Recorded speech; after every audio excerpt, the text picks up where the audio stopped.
it's like that being the baddest bitch in El Cologne.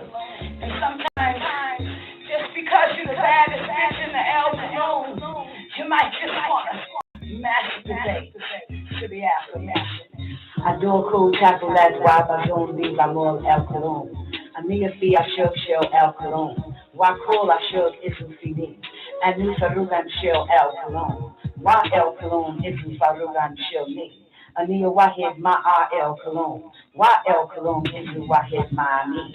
Any Akilu and Jihu Kama Farugan show El Cologne. Waku Kama Farugan. Ani Akilu, Akwenu, Ko, Dik, Ani, Aksidu, Fi, El, Cologne.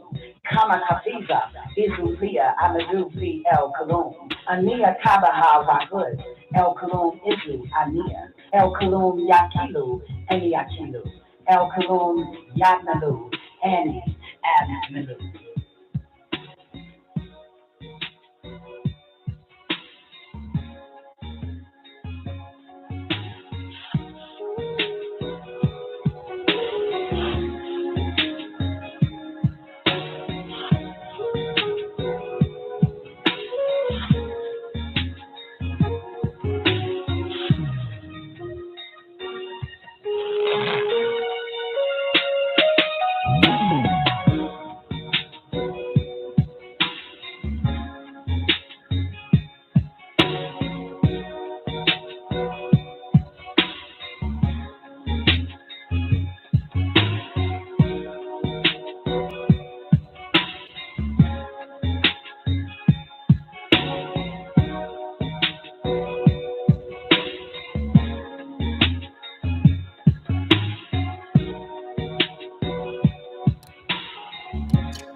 I was just listening to a guy who said that he was visited by what he said was the archangel Gabriel, and then he described the angel as a she. He said she. What guy said that? This guy named Gano Grills. He's a okay. If Rihanna says this, I'm sorry, Princess Empress says, if I remember hearing correctly, I overheard you saying they were genderless at one point. I thought differently before I heard you mention that. I read that they were all made previously.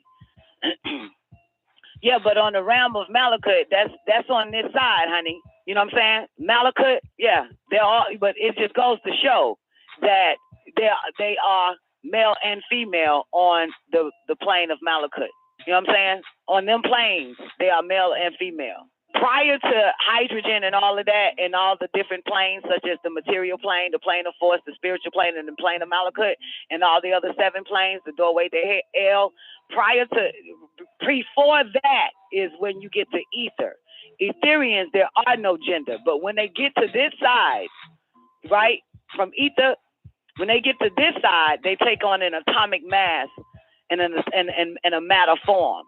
That's why it was explained to us that the beings on Malachut is as physical as you are. So to say as physical as you are is to know that they are male and female. But Etherians, you know what I'm saying? Etherians, they personify in male and female form on this side of hydrogen. Once they come from this, once they get from the other side of hydrogen onto this side of hydrogen, they personify as solid. If that helps. Okay, back to the whole Gabriel shit. I tuned. Okay, and he described Gabriel as a she. Okay, I'm listening. Yeah, so and that was that. You know, nobody got into it. He just kept rolling, you know, with what he was saying, and you know, it didn't have no adverse effect on me, but a couple of other people, you know, of course, they're like, man, Gabriel's masculine, and I'm like, why don't you just ask your brother what he means by that? Why don't you ask? Well, no, it's quite simple what he means by that, because even the Caucasian showed you that the angel Gabriel in Constantine was a female. Yes or no? Okay, I didn't see that. Okay, cool. Well, anybody seen Constantine? That angel Gabriel was a female. Now, the only thing that slipped people up is that people don't understand that seats changes depending on who is initiated, who's been tested and tried and proven worthy to take that seat. Gabriel is simply a title and a seat. You know what I'm saying? All the so-called angels, those are not their fucking real names. You know what I'm saying? Like the Gabriel that you know, the real name is Nusku, and Nusku was after the order of Zodok and was initiated in the order of Gabriel, and Nusku is the one that took the seat of Gabriel. That's why you'll find in the Holy Tablets, he'll say Nusku, who is the angel Gabriel. That Nusku took the seat of that angelic being as Gabriel. Okay, the same way we know you as Atun, but if once you initiated into the order of Zodok and tested and tried, and you take one of the seats, and you know what I'm saying, as let's say Matadun, and so now we will just be like Atun, who is Matadun. You know what I'm saying? But these seats and these the 20, I don't know why they think that the same angelic being holds this seat for eternity, and that's not it. The seats changes. You know what I'm saying? That's why you'll also find that each Anunnaki or Elohim is assigned to a human being. You know what I'm saying? Once the 24 elders, take the seat, once they all, like all 24, they are assigned to a human being to raise them up, test them, and try them, and prove them worthy to take the next seat, to take their seat. It's called successorship, caliphate. That's it. Yeah, so it wouldn't surprise me that the angelic being that occupies the seat of Gabriel now is a woman or a female that took the seat of Gabriel and took the title and the seat and the position as the angelic being Gabriel. Yeah. It wouldn't surprise me. You know what I'm saying? Yeah. Wouldn't surprise me at all. My response was, well, that's who he said he saw. Then that I'm going with what he said, man. Yeah. It wouldn't surprise me. That's all I'm saying. You know what I'm saying? Because, as y'all make it seem like it's impossible for women to be tested and tried and proven worthy to take one of the seats. You know what I'm saying? That's not impossible. For a long time, certain men was inducted into the order of Zodok and women. You understand? But it appears that the 24 elders that we had at that time, the images and the pictures that he shows us of the 24 elders, absolutely. They were all males. But that was a long time ago. That was a very long time ago. So we don't know who is occupying or what gender is occupying the seats of the 24 elders. Yeah. You know what I'm saying? What human being has been tested and tried and proven worthy to actually take the seat of Gabriel or Israel or, Sananda or Yanun or, all the rest of them, Uriel, Kakael, Zoza. We don't know. Speak. Huh? Yeah, as we speak. Yeah. Yeah, as we speak, because there's a new administration, honey, headed by the Non-Ether Council. So, never know. You just never know. But because this is the second time this ain't the second time I heard that the angel Gabriel is a woman. This ain't the second time. I heard this about 3 or 4, 5 times. Mm-hmm. You know what I'm saying? Yeah. Right. Yeah, and for homeboy to say that that's what he saw, then that's what it is. That's just, that basically confirms it. Because, you know, like I said, man, when they did Constantine, when I first saw it, I think I was in my 20s. I don't know how old that shit is. I think it was like came out in the early year 2000. And when I saw that shit, I said, damn, that's deep. The Angel Gabrielle is a fucking female in this movie. But yeah, something has changed. Something has changed. You know what I'm saying? Yeah, something has changed. And we talk about this all the time. That Ad-Hadat is the one that sits on the seven plane, the 7 to the 7 power of 7. Ad-Hadat, that's a woman. And Hua is possessed. Yeah, and she's possessed by Hua. See how this shit works? Mm-hmm. So she got another name? Is Ad-Hadat? Ad-Hadat. Ad-Hadat. No, she ain't got no other name. That's her goddamn name. Okay. I mean, you can call her God if you like. You can call her Allah if you like. You can call her Elunel if you like. You can call her Allah subhanahu wa ta'ala if you like. If you can call her goddamn Jehovah, Yahweh, I don't give a fuck. You know what I'm saying? But you call her Anu too. Shit. But that's her. She's at the 7th to the 7th plane to the 7th power of 7. That's where she sits. And she's possessed by Hua. You got the rebuttal to the slanderers? Yeah, I do. Oh, good. Go grab it real quick. Go to page 198, if I'm not mistaken. Okay, I got it. I got it in on the computer, so I gotta look for it. Oh, that's good. It's on the computer. So go to your goddamn computer and then put it in search. Rebuttal to the slanderers, or slanderer, or however you put it, and it should pop up. I looked at that book today at home. I said, man, I should bring it. And then some said, nah, somebody on the show gonna have it.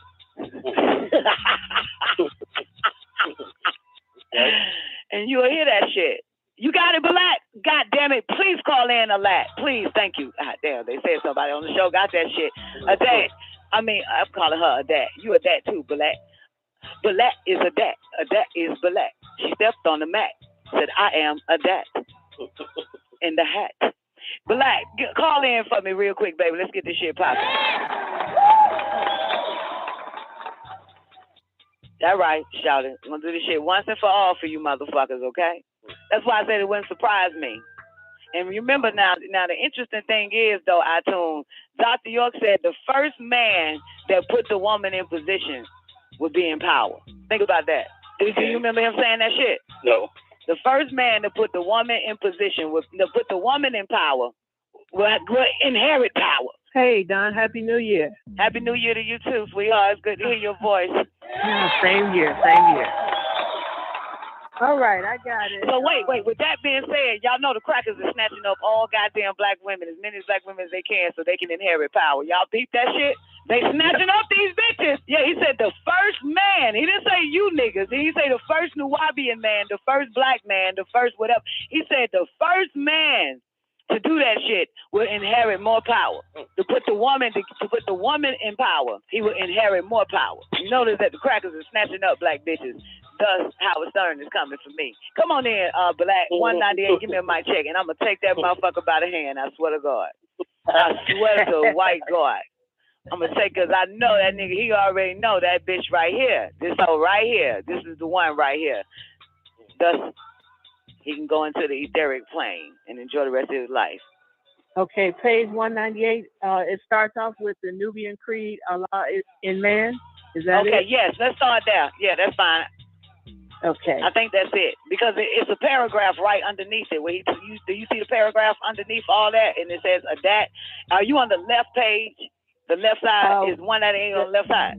No, 197 is on the left side. Okay, well, shout it. I have a photographic memory. So it is on the left side of the goddamn book. Okay, so 197. Okay, so wait a minute. 198. 198. What is it? Oh, okay, 198. 198. 198. 198. And you on page 198? Yes. Okay. And the next page is 199? Hold on. The next page, 199? Yes, it is. Okay. Well, hold your hand on that page 198, and let's go back to 198. What page you on? 189 or 198? 198. You want me to go to 189? Yes, that's where it's at. It's 189. I'm dyslexic. It's 189, and now 189 should be on the left side of the page. It is? Okay, John is good, but I thought I got a photographic memory, man. My shit is on flip. That's why nigga can't lie to me. Nigga, I saw you. I saw you at 5 o'clock on my watch. I had on my wrist. I was wearing a red shirt and blue jeans. And you stand on the corner of Duval Street and can't get it right on a Thursday at goddamn 5 o'clock, motherfucker. And you was wearing a goddamn white tee and some baggy goddamn pants, motherfucker, and some Reeboks that day. Red Reeboks. Fuck out of here. I see you. Okay, 198. 189. Let's go. Okay. The Nubian Creed, Allah pulsates and vibrates. In this section, Mr. Phillips, it exceeds your comprehension. You claim to understand Allah and his attributes, but you obviously haven't sought out how Allah began the source of his creation. You stated on page 29 that Issa describes God as pulsating and vibrating. All things are created in tones of octaves of energy and of vibration. Just as there are octaves of musical notes, there are also octaves of tones. Between the 4th and 15th octaves, the normal ear can hear sounds. The one whose heart and mind is open can sometimes hear up to the 19th octave. Between the 25th and the 35th octave, heat is then generated. The 49th octave produces light. Cosmic rays manifest when energy increases between the 72nd and the 84th octave level. Between the cosmic rays, octaves lie, which produce emotional and mental waves up to the sound. Let's stop right there, real quick. Now, I just want to make a point, real quick, which has nothing to do with what the fuck I'm about to say, but I'm about to say it any fucking way. Rewind that back about the cosmic rays, and then I'll tell y'all something. Okay. Cosmic rays manifest when energy increases between the 72nd and the 84th octave level. Beyond the cosmic rays, octaves lie, which produce emotional and mental waves up to the sound hua. Okay, stop right there. Okay, now is that the second? How many times cosmic rays was mentioned? Because I only called it twice. Is it mentioned prior to that? I'm looking. Okay, fine. Okay, now y'all know that there's two types of situations going on. One is cosmic rays, and the other one is electric power. Y'all familiar with those two? In between the cosmic rays and electric power. You know what I'm saying? Y'all know what cosmic rays are, right? Like X-rays, ultraviolet rays, and shit like that, rays, okay? Gamma rays and all of that. The other one is electric power. That comes from your television waves, radio waves, and all the rest of the goddamn shit. Microwaves and blah, blah, blah, okay? I just want to show you that. Anyway, back to the cosmic rays.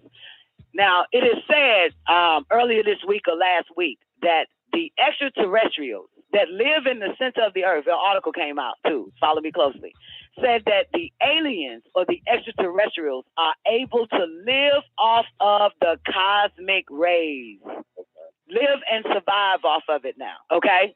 Which means that there is a serious shift. Prior to that, they must have been living off of the electric power, like your waves, your radio waves, your television waves, your microwaves, and I can't remember what all the other waves are. X-rays? Would it be X-rays? Those are rays, honey, not waves. Rays. Got it. Yeah. I got it.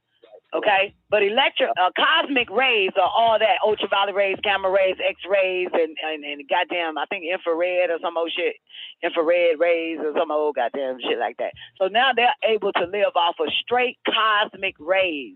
Even the extraterrestrials in the center of the planet Earth and some that come and come up to the surface are able to live off just the goddamn cosmic rays. That's powerful, ain't it?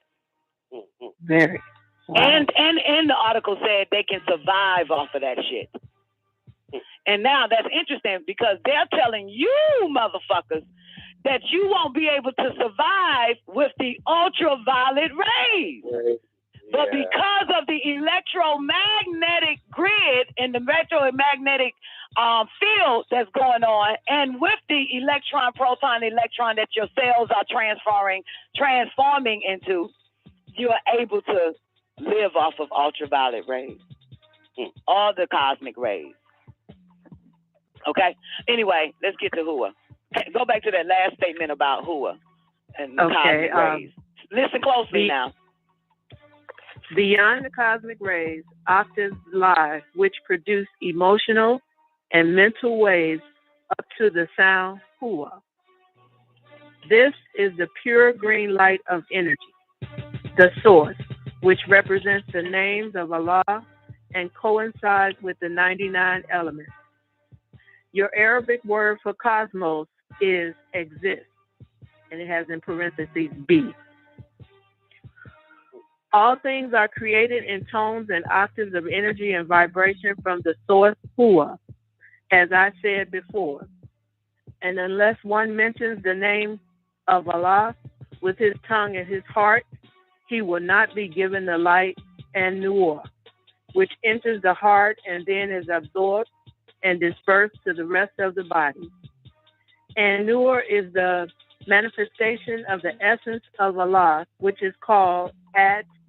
Stop right there. Say that again and say it with your chest for these slow ass motherfuckers. Rewind that part. Okay. And unless one mentions the names of Allah with his tongue and his heart, he will not be given the light and nur, which enters the heart and then is absorbed and dispersed to the rest of the body. And nur is the manifestation of the essence of Allah, which is called Ad.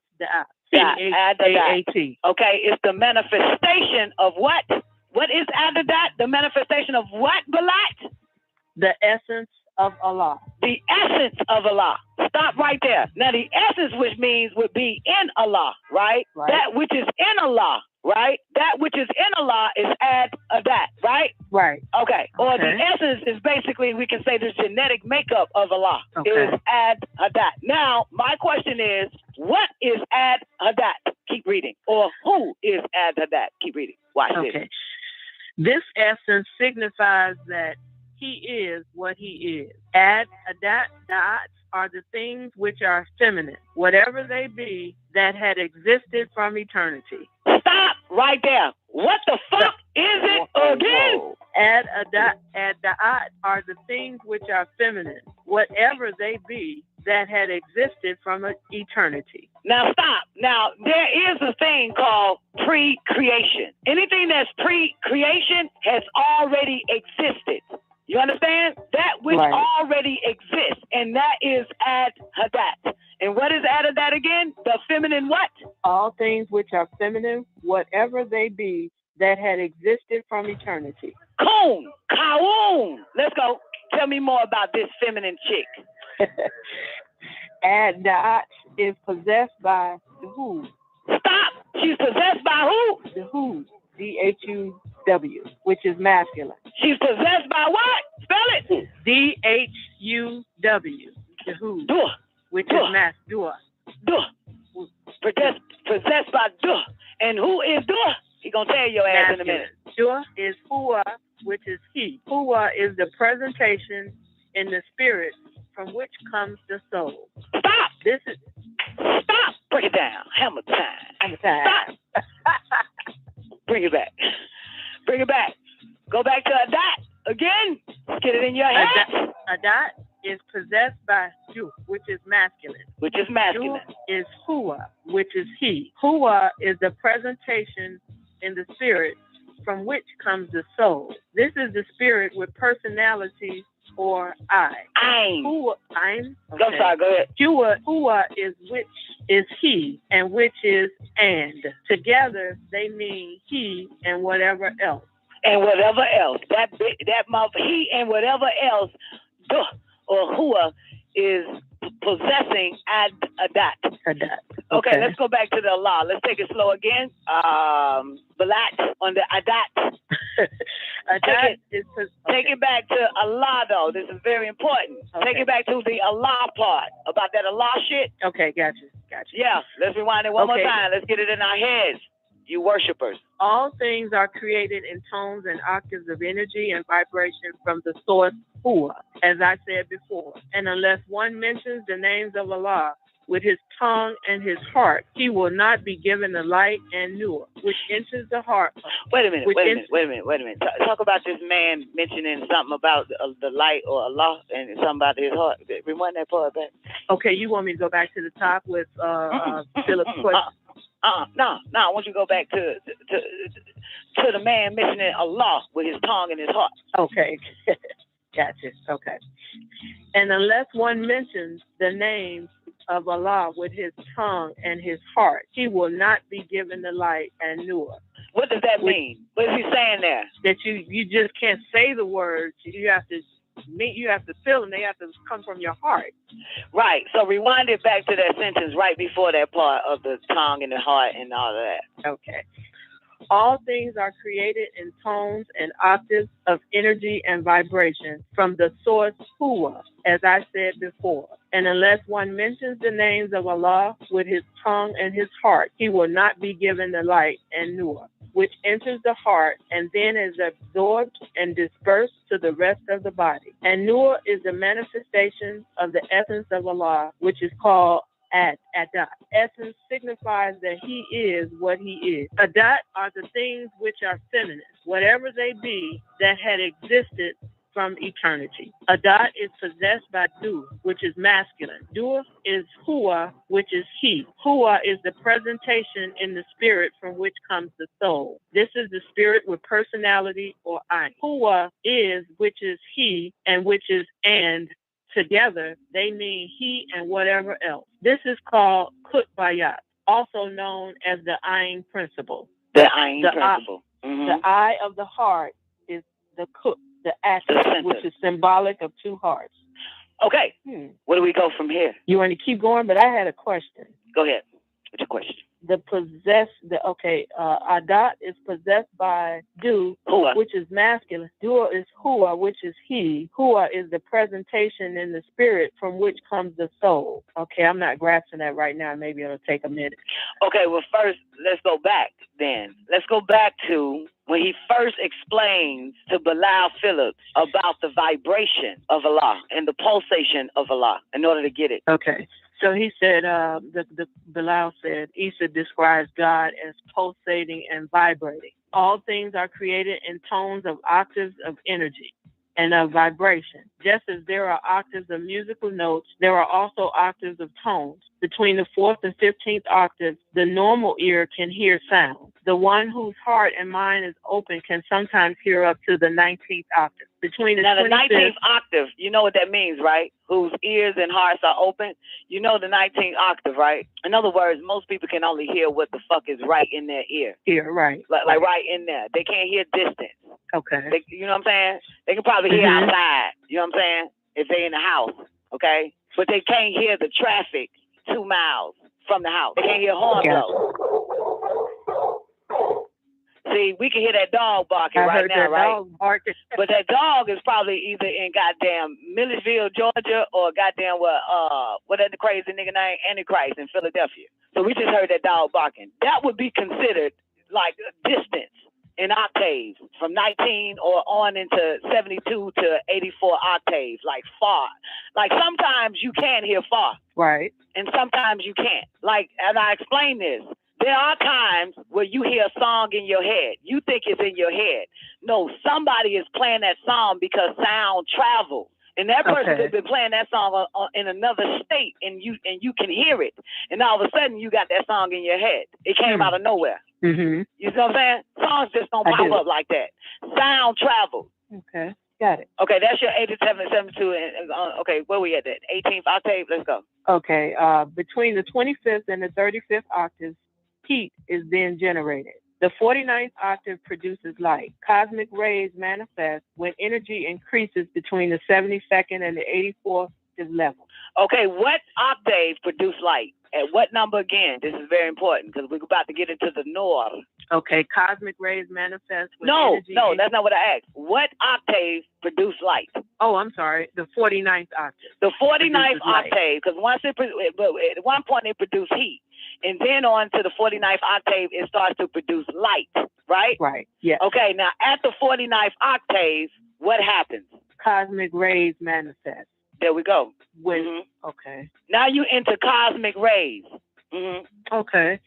Cosmic rays manifest when energy increases between the 74th and the 84th octave level. Beyond the cosmic rays, octaves lie, which produce emotional and mental waves up to the sound hua. This is the pure green light of energy, the source which represents the name of Allah and coincides with the 99 elements. Your Arabic word for cosmos is exist, be. Okay, so it's really no such thing as feelings in the way we interpret them. It's really just octave levels or energy and things of that nature that we are experiencing, but we're calling them feelings. Well, feelings is a sense. It works on your senses. Okay. You know what I'm saying? Taste, hear, touch, feel, that type of shit. So most people operate on the sense of feelings, on what they feel. And all of that is based on vibration. Okay. Maybe you know what I'm saying? It goes right back to the octaves. Okay. Understood. Okay. All things are created in tones and octaves of energy and vibration from the source, Hua, as I said before. And unless one mentions the names of Allah with his tongue and his heart, he will not be given the light and nur, which enters the heart. Now stop now. Then, you see that? Did you peep that? He will not be what? Given the light. And where is the light at on the octave? The light is at the 49th octave. At the 49th octave, which means that's why he always say you want to have to speed up your vibration. Yeah. Yeah. In order to get to that light, it don't matter whether you confess with your tongue or not. Allah, Allah, Allah, Allah, Allah, Allah, Allah, or the 99 attributes of Allah, doesn't matter.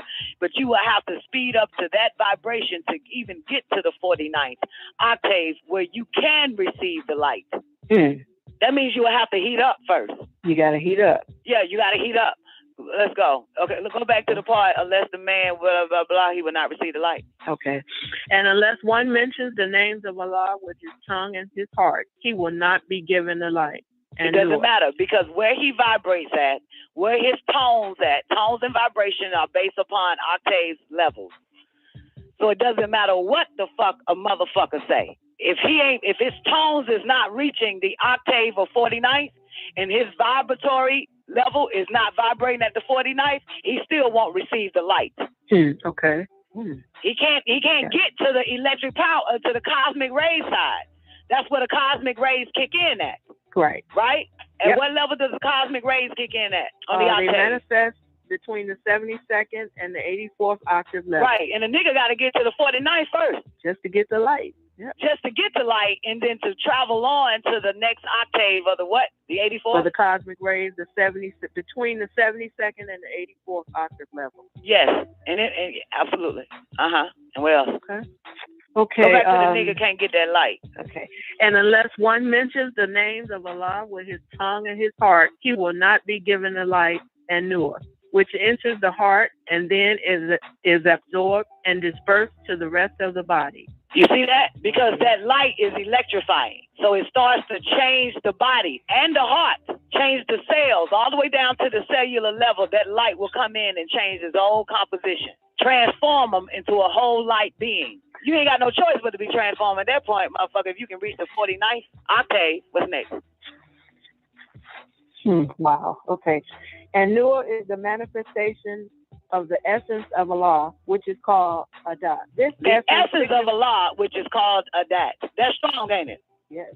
Say that part one more time. And Nur is the manifestation of the essence of Allah, which is called Adat. The manifestation, Nur.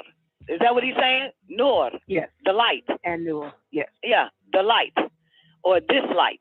This light is the manifestation of Allah, right? Is the essence of Allah, which is the manifestation of Ad-Hadat. What did it say? What the fuck is it? And Nur is the manifestation of the essence of Allah, which is called Adat. This essence signifies that he is what he is. Adat are the Yeah, so things when a which are motherfucker feminine. gets to the point of Allah, notice that how he switched from he into Allah. See, Allah is not goddamn Allah. Allah raised up, a man or a female raised up to become Allah by reaching the 49th octave on up to the 72nd octave to the 84 to become Allah. Where at that point he reached the essence. He gets the essence at this point. Do you see how this shit go? Do you understand the steps that it takes to even be in Allah or to be called in Allah? Go back. Let's rewind it back to where homeboy has to be able to get there first, because this is where you become Allah. And unless one mentions the names of Allah with his tongue and his heart, he will not be given the light, and nur, which enters the heart and then is absorbed and dispersed to the rest of the body. You see, man has to be transformed first at the 49th octave to even become this that coming up next, Allah. Right. Let's go. And nur is the manifestation of the essence of Allah, which is called Adat. This essence signifies that he is what he is. Adat are the things which are feminine, whatever they be, that had existed from eternity.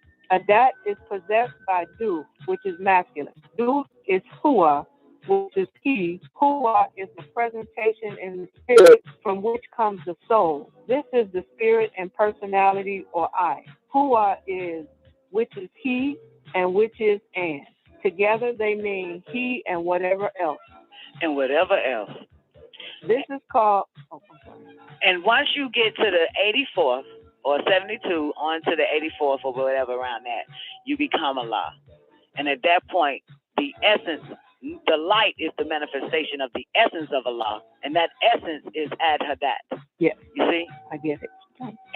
But what happens there? That motherfucker gets the spirit and the soul. And the soul. Yep. You see how this shit works? Go back to the right before the part, before the spirit and the soul pops up. For whoever reached this level. Okay. Adat is possessed by Du, which is masculine. Du is Hua, which is he. Hua is the presentation in the spirit from which comes the soul. This is the spirit with personality, or I. Hua is which is he and which is and. Together they mean he and whatever else. This is called Kutbiyat, also known as the Ayn principle. The eye of the heart is the Kut, the axis, which is symbolic of two hearts. One, the heart which we know that expresses our sentiments and passions.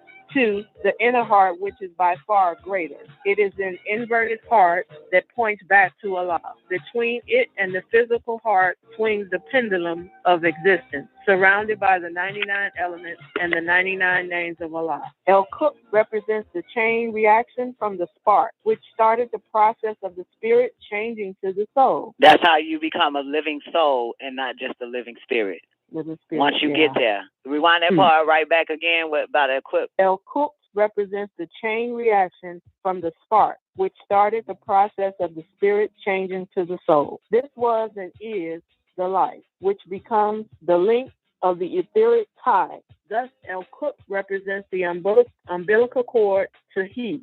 This is why so many Sufis stay in constant dhikr to Allah. This is one of the Sufi chants. O he who is, O he who is, O he whom no one in worship will illuminate his spirit and help him communicate with his inner senses. These are the things that you have no knowledge of, Bilal. This is why you question my teachings. All right. That's why you question my teachings. Okay, and then it goes on to another question. Okay, we can stop there for 1 second, though. Anybody got any, I heard you say, Atun. Was that you? Yeah, Antichrist. Oh, Antichrist. I should have known the devil would say, Okay. Why you say, Antichrist? It was just kind of profound. You know what I'm saying? I'm listening. I'm like, okay.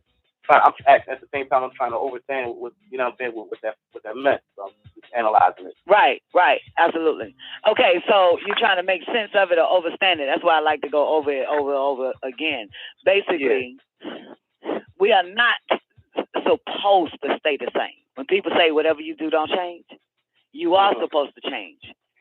Because the only way you will actually be Allah is that you have to raise up your vibrations. See, monotheistic gives us one God.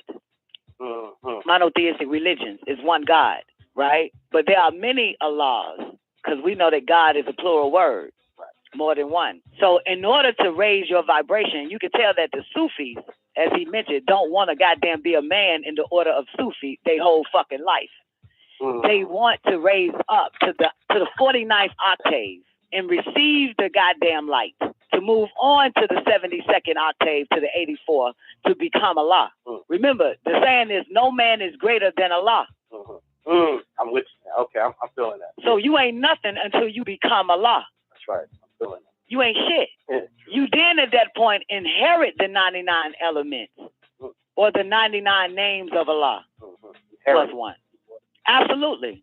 And the light, Nur, possess your body. However, only Allah knows that the essence of Allah is the feminine, that which existed since eternity. And that Ad-Hadat is possessed by Hua. So when they say Allah or Hua, he who he is, they've just reached Ad-Hadat, because that's the only way they can possess it. That's the only way they can become Allah. And he is in her, as it is said. He possessed her. He possessed Ad-Hadat, Duh, or Hua. Strong, ain't it? Yes. That's powerful. That's why he starts off with saying exist, right? Right. Kun fa kun, exist. Right. Be. The only way that you can speak something into existence like that, unless you are Allah. You just speak that shit and it happens. It exists. Because now it is wrapped by Ad-Hadat, who is possessed with Hua. Be, and it will be. That's strong, ain't it? Yes, real strong. Wow. Which is the feminine what? It's the feminine what? What the fuck that is? The feminine of what? Hold on one second. Okay, Adat are the things which are feminine, whatever they be, that had existed from eternity. Whatever they may be that have existed from eternity. Pre-creation, like you mentioned before. Pre-creation, which means it already was here. It already existed. In order for you to create something, you have to take something that has already been here to create it. And that's the feminine. Ad-Hadat are the things which are feminine, that's been here or existed from eternity. That's strong right there, ain't it? That's strong.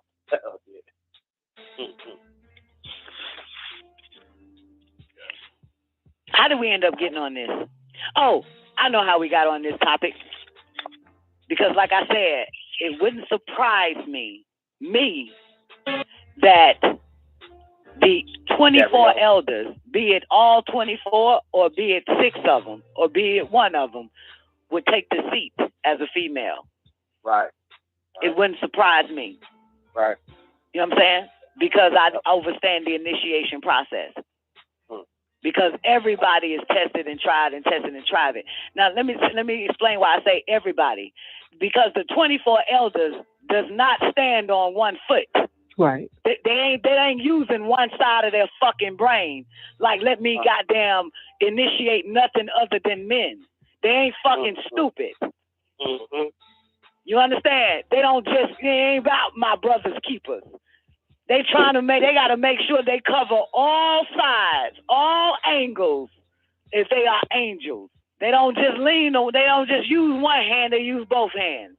That's why all of them is tested. Male and female is tested and tried and tested and tried. And whoever is proven worthy at that point, they take the seat of one of the 24 elders. Male or female, it doesn't matter.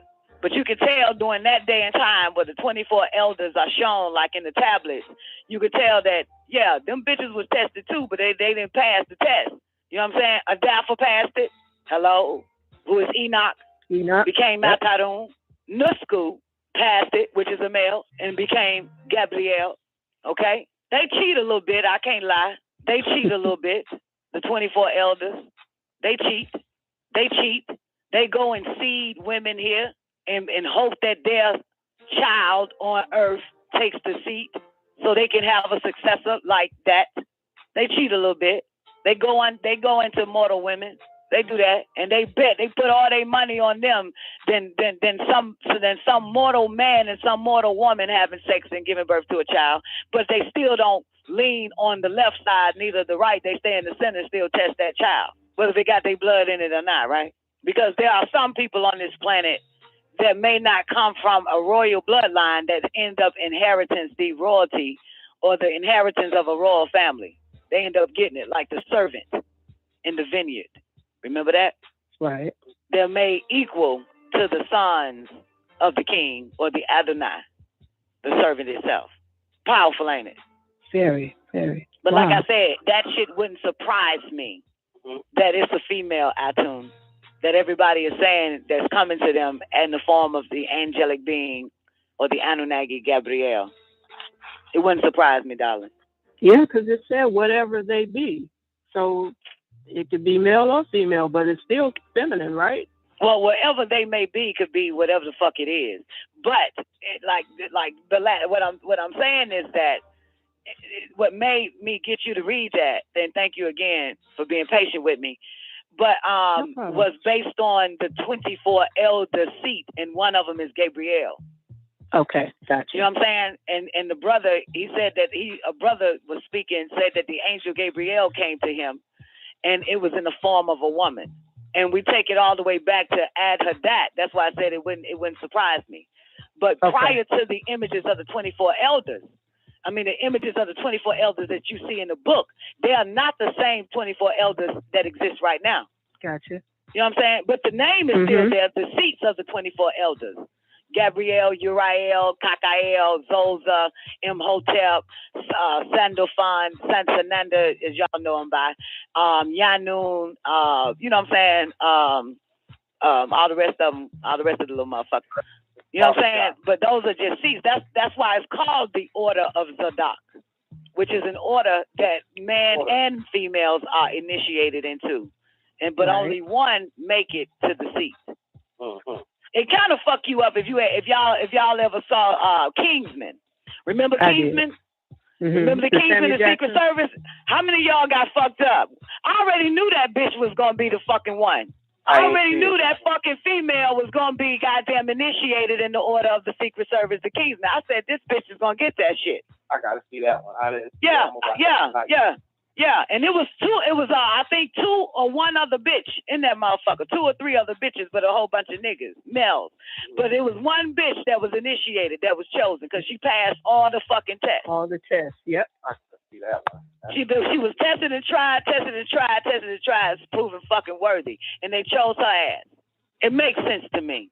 They showing y'all that shit. They are showing you all that shit in Hollywood too, that it's about the fucking woman. Not the women, but the woman. Like the God, like the Allah, motherfucker. Like the one, motherfucker. They keep showing y'all that shit. That's some crazy shit. They know it's a new administration headed by the 9 ether goddamn motherfuckers. It's time. That's why they keep showing you that shit. Powerful, ain't it? Very. That's why it wouldn't surprise me that you know what I'm saying, that now this is just off of Hollywood though. And you know, I don't really base my life off of Hollywood, or you know what I'm saying, my perception on what's going on. But a big but. But doing the but. Ow.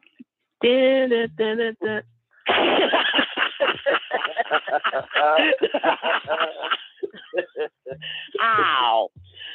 Doing the but it seems that how the way that the nature of things are working, that women are passing their test. This is one thing I said, which was kind of good for the homosexuality to come in. You know what I'm saying? Because more men would be more interested in men, and so that we can continue to pass our test, basically with flying colors without being distracted. That's why I always say this is a good thing, but the flip side of a good thing is a bad thing. That bitches will still flunk their fucking test. They will still flunk it because there's a bunch of bitches out there that likes to eat pussy and play with them with the sex force as well. So anyway, you understand? That's why only one make it.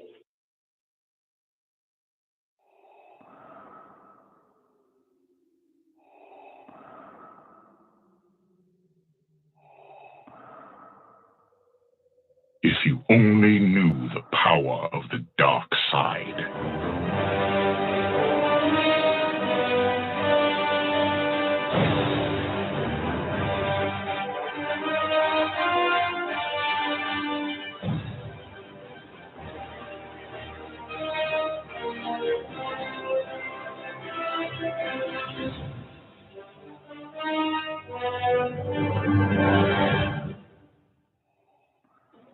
There are relics that predate the universe itself. What lies within her appears to be one of them. The 9 realms are not eternal. They had a dawn as they will have a dusk. But before that dawn, the baddest bitch in El Cologne reigned absolute and unchallenged. Dawn, Nicoleone, made a weapon out of that darkness, and it was called the ether. While the other relics often appear as stones, the baddest bitch in El Cologne is fluid and ever-changing. It changes matter into dark matter. It seeks out host bodies, drawing strength from their life force. Dawn, Nicoleone, sought to use the ether's power to return the universe to one of darkness. Darkness. Darkness.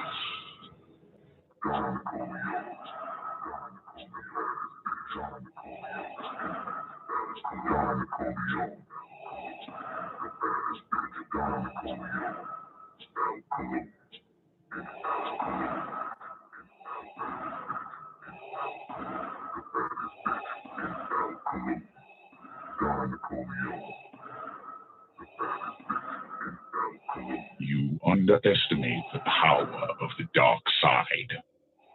Your powers are weak. Long before the birth of light, there was darkness. And from that darkness came the baddest bitch in El Cologne. Millennia ago, the most ruthless of their kind, Dawn, Nicoleone, sought to transform our universe back into one of eternal night. Such evil was possible through the power of the ether, an ancient force of infinite destruction. You underestimate the power of the dark side. Your powers are weak.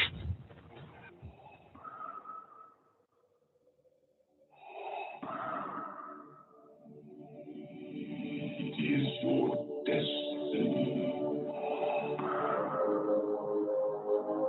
You have failed me the last time and time.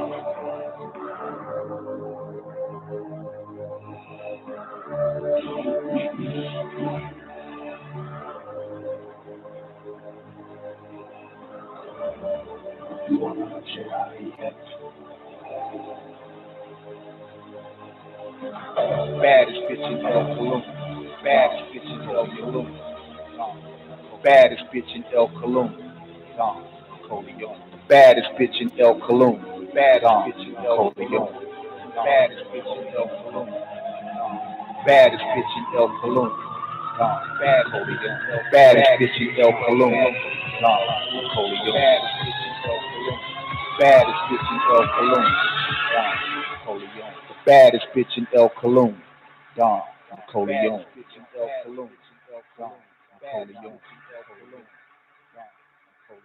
You cannot escape destiny. Accept your fate. You are beaten. Yeah, the darkness is once again visible, niggas. You know what time it is. You've tuned in to WGAG radio at this time for one reason only, to hear the greatest voice transmitting throughout cyberspace. You know who she is, the Sublime Oracle, the baddest bitch in El Cologne. Yeah, it's time for the Dawn Nicoleone Show. You underestimate the power of the dark side. The baddest bitch in El Cologne. The baddest bitch in El Cologne. The baddest bitch in El Cologne. The baddest bitch in El Cologne. Dawn Nicoleone. Dawn Nicoleone. Dawn Nicoleone. The baddest bitch in El Cologne. The baddest bitch in El Cologne. The baddest bitch in El Cologne. Your thoughts betrayed you. Your powers are weak. So you've chosen to die here. Expect no mercy. There is no escape. You cannot escape destiny.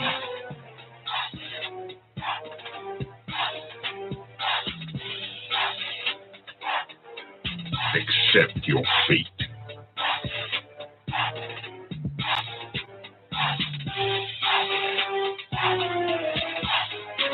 You are weak.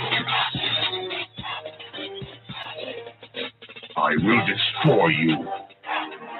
Triple darkness is your destiny.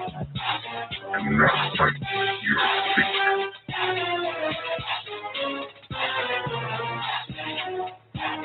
You are beaten.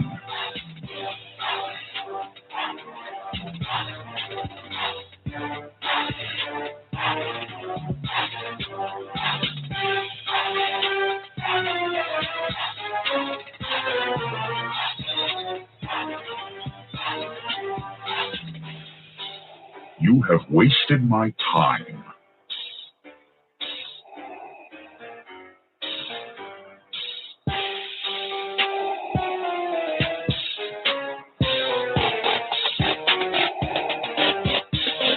This is the end.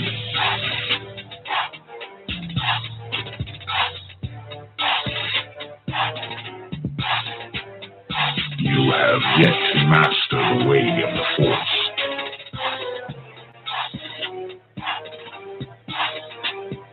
Don't underestimate the power of the Force.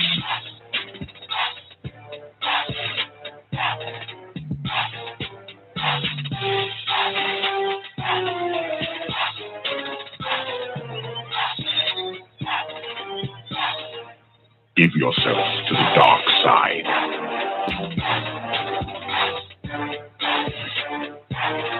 It is useless to resist.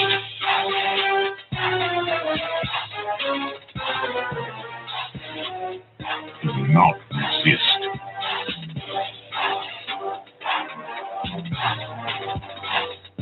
Unwise. This is the end. If you only knew the power of the dark side. Give yourself to the dark side.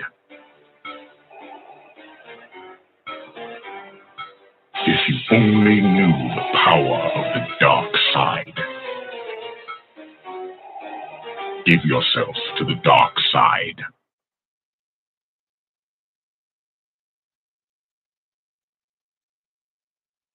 Do you now understand the power of the dark side? But it ends here. Now give it up for the baddest bitch in El Cologne. Dawn, Nicoleone.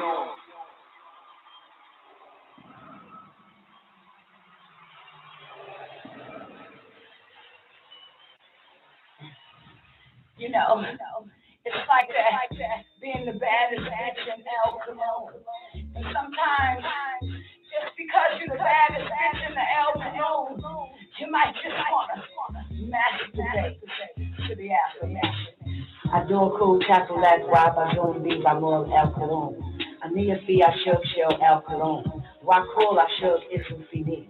Anu Farugan Shell El Colon. Wa El Colon Isu Farugan Shell Ni. Ania Wahid Ma'a El Colon. Wa El Colon Isu Wahid Ma'ani. Ania Kilu and Jibu Kama Farugan Shell El Colon. Waku Kama Farugan.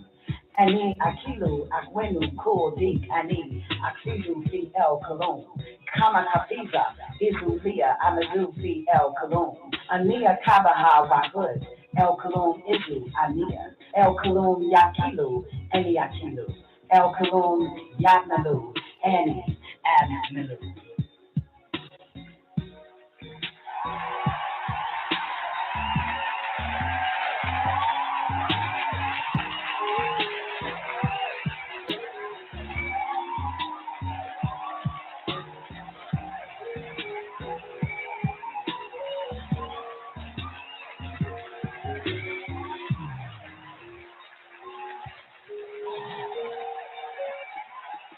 I am in the love of the all, and all love is in me. I am a part of the all, and the all is a part of me.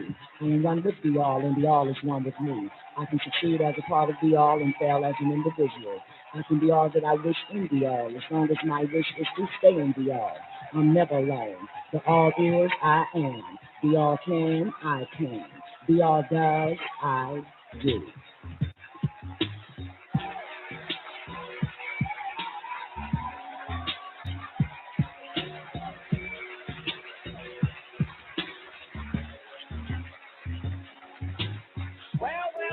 Welcome everybody to the Don Nicoleone Show. Hope y'all had a strong beginning and now the weekend. The Don Nicoleone Show new time is 9 p.m. Eastern Standard Time. That's on Real Nigga Radio. Yep,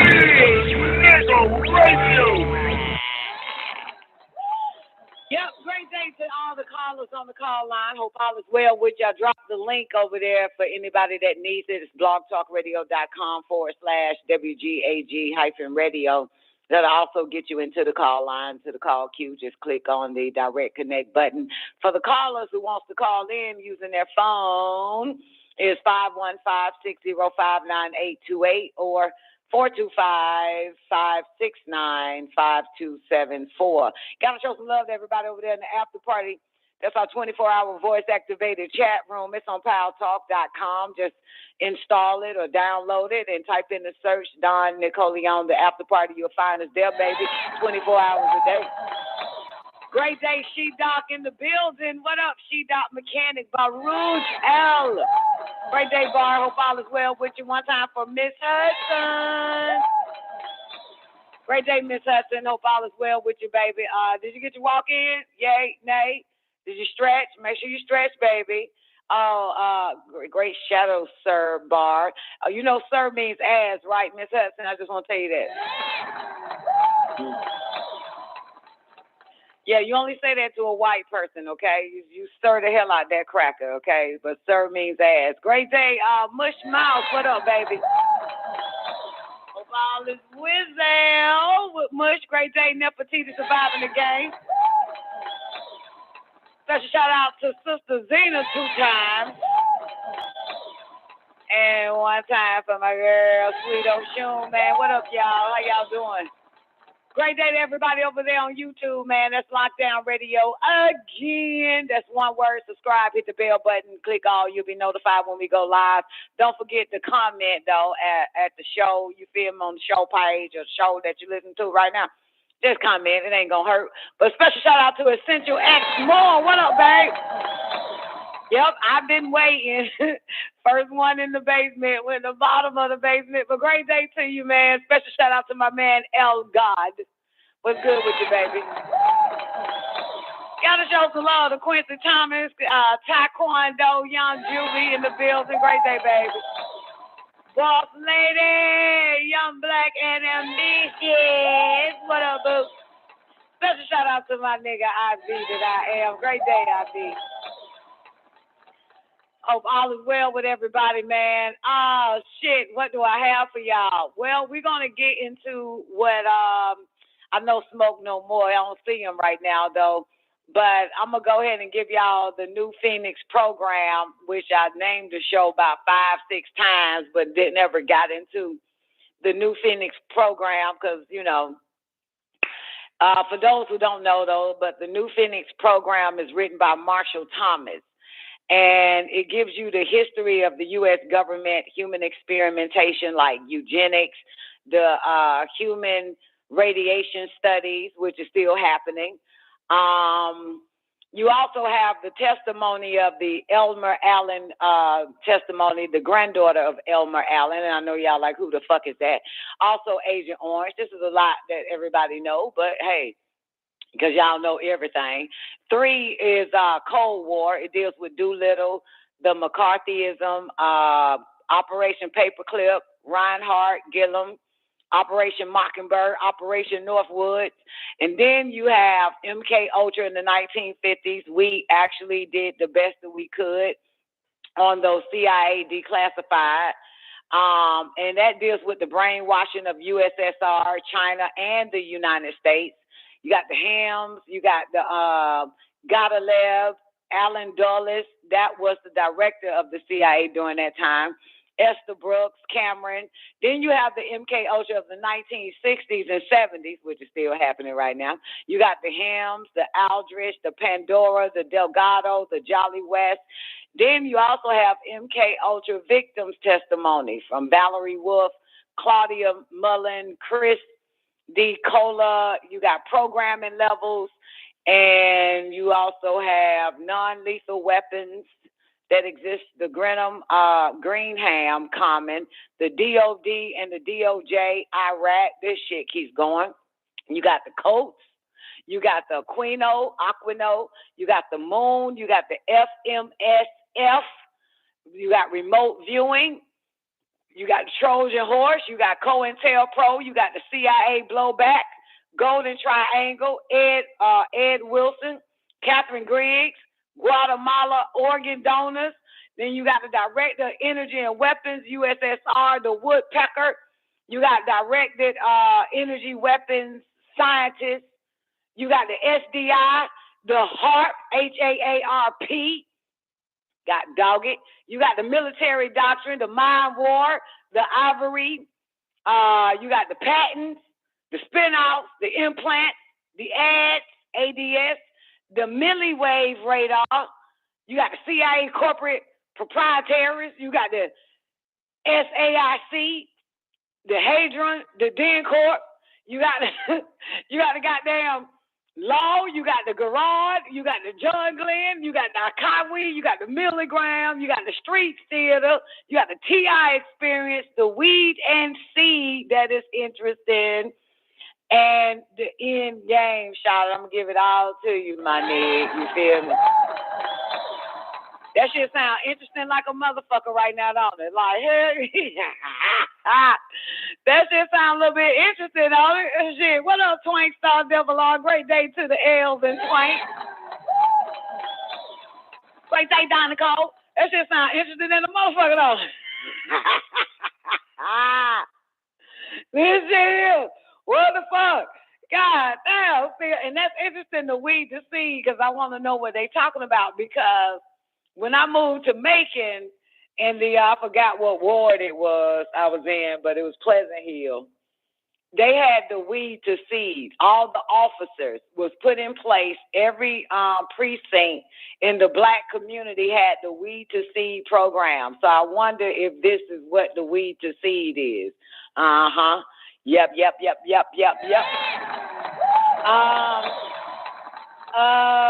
Let me see if I got anything before we get started into this situation. No, nothing really. Other than Eddie Murphy and Martin Lawrence's children are getting married. His son and Martin's daughter, if I'm not mistaken, they get married and shit. And Martin Lawrence is like, Eddie need to pay for the goddamn wedding. This nigga got more money than me. Oh, shit. Whatever happened to the shotgun weddings, man? All right. But, yeah, but that's about it. I'm not apologizing for the El Soli Talent show. I don't have to apologize for a goddamn thing, right, Twain? Ain't no sorry, bitch. So fuck you, motherfuckers, okay? I ain't apologizing for a goddamn thing. Shit. The fuck I look like around this bitch. Y'all ain't even paying my ass. All right, so. Goddamn, hold on, man. Jumping ashes every goddamn well. Hold up. I will apologize to this keyboard. I'm so sorry for dropping ashes all over you. Come here, you little pretty little keyboard. Okay. Y'all ready, man? Let's just dance on this shit. Let's find out what the fuck this shit's really about, and let's figure this thing out, man. Hey. Let's figure this out. This is the New Phoenix program. I wonder why they call it the New Phoenix program, though. But side note before I get started. I know how they doing this shit, Zena. Zena, where you at? I know how they doing it. I know how the fuck they're doing this shit. I know how they doing it. Yes, I do. I mean, I said it before, but I got a little bit more intel. how they doing that shit. Zena, where you at? Come on, come here. Come sit right here next to me. I know how they doing it. Doing what, Don? You know, making everybody get drunk. I know. I know if we put it all together, all the information that we know, right? Even with chapter 6 of the El Soli Tablet, verse 145. I can't tell you the page though. Number. If you deal with the DNA and the RNA, that last tablet in the holy tablets that we read last 2 Fridays ago, because I didn't do the holy tablet show on Friday, the one where it speaks about the RNA and the DNA and whole light messages and all of that, blah, blah, blah, blah, blah. Okay, got it? So here's what, so all that shit we know, right? And the brain cavity is the magnetic grid. You got the radio, the electromagnetic radiation, all that's happening. You got the graphene oxide.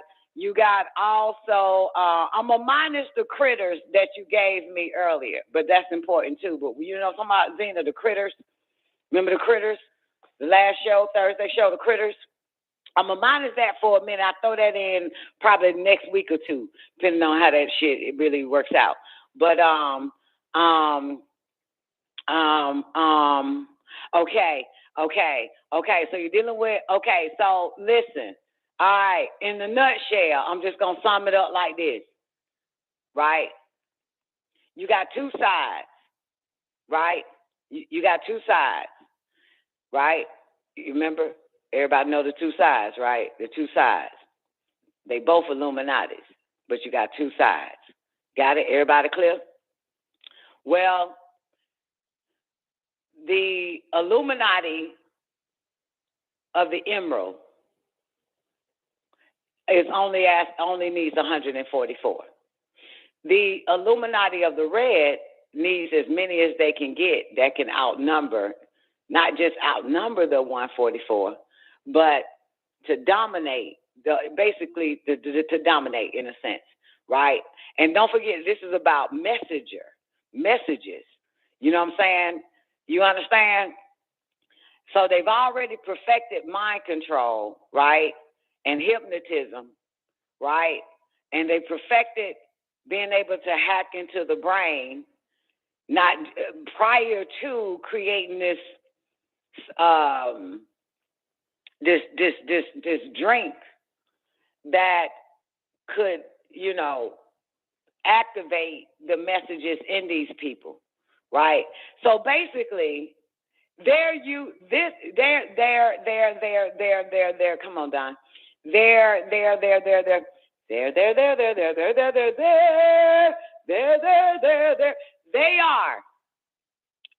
are creating an army. They're creating an army. The remainder will be an army. Those that survive that type of experiment that's been going on for 2 years, they're creating an army. And I know I said that, but I didn't go into detail because if you remember, I mentioned it. If you watch The Matrix, the last one, those motherfuckers were bots. They already had the drink, the nano, all of that technology already in them. So I am just expounding on the fact that they're going to use the remaining of the masses to fight on their behalf against the green people. Those that survived the experiment. Yeah, and that's all by way of remote control. Remote control simply is what I'm just trying to sound sophisticated, intelligent and shit. Remote control meaning telepathy. Yeah, and it'll be done by way of programming their messenger RNA to tell them what to do, seek out, destroy, and all that other type of shit. That's what it's for. Because one thing that stuck with me for the past 20 years is this word right here that's written. 50,000 strong will come and will reign or come in or reign on your behalf. And that stuck with me. 50,000 strong will come and reign on your behalf. And it's kind of like, damn. So if you only have 144, right, which is going to be outnumbered by those that survive and that's getting their programming, their messages, whole light messages from the red people, right?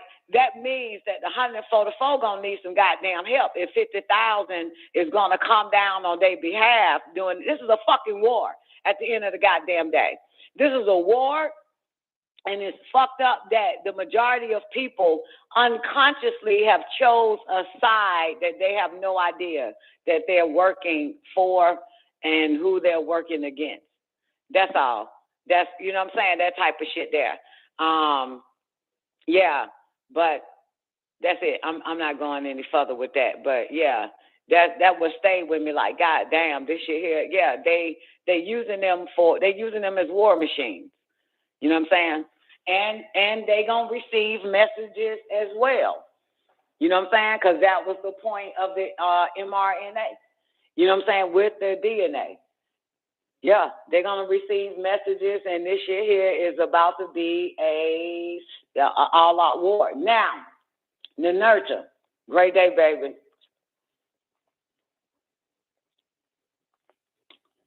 Got to play with you again, nigga, with this dates. Play with you one more time on these dates. All right, the nurture? Play with you one more time. I tried to play with Doc about these dates, but this motherfucker, I don't know, kind of veered off a little bit. Shit, y'all motherfuckers always go off track.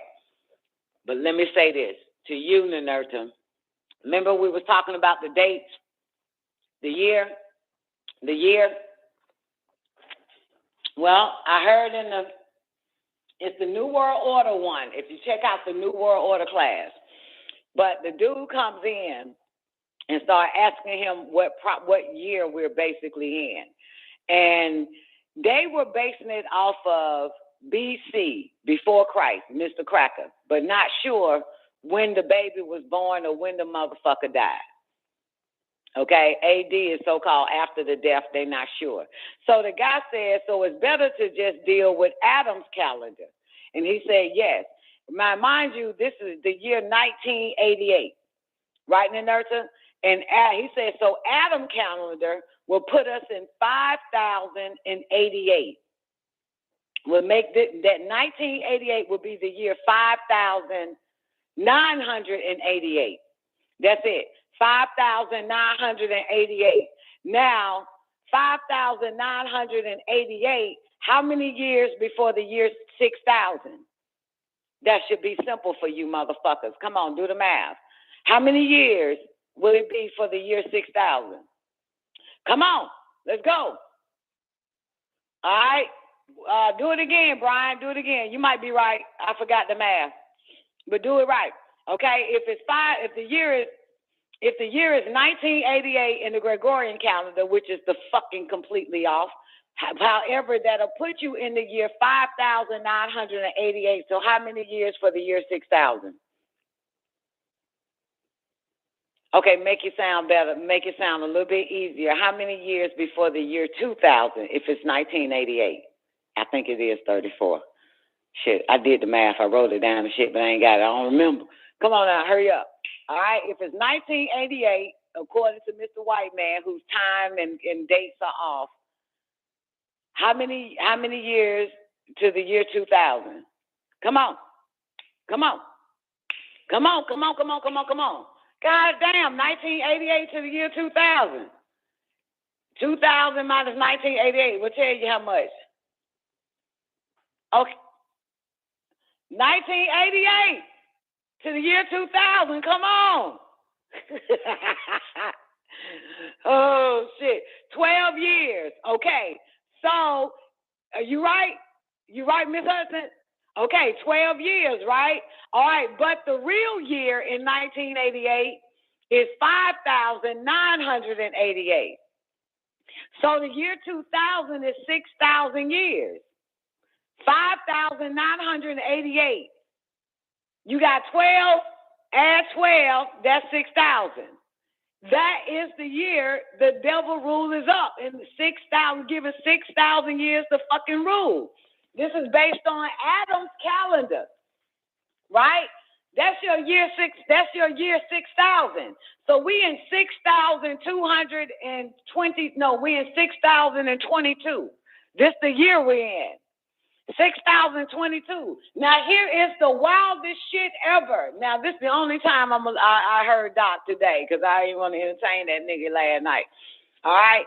So all right. Does anybody remember where in class it had to have been the late 90s or early 2000s where the master teacher Meezy says they asked for a 30-year extension. My bad. That's right before the year 2000. They asked for a 30-year extension, 6,030, or what you're led to believe, 2030.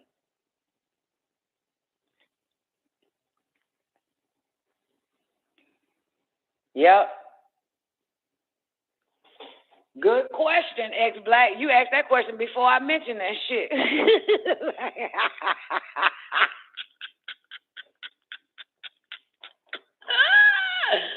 They asked for a 30-year extension right before 6,000 years, which is in your white boy time, the year 2000. Right? That's why they said that was the end of the moon cycle, and the year 6,000 is the sun cycle. That's strange, right? But the hangover, is still for an extra 5,000 years of wrongdoing. This shit wild. Anyway, so what I'm saying is, well, you know how to give, you listen, X-Black, I'm going to do it like this for you, boo-boo. And everybody else like, what the fuck did they? Well, here's the thing about it, right?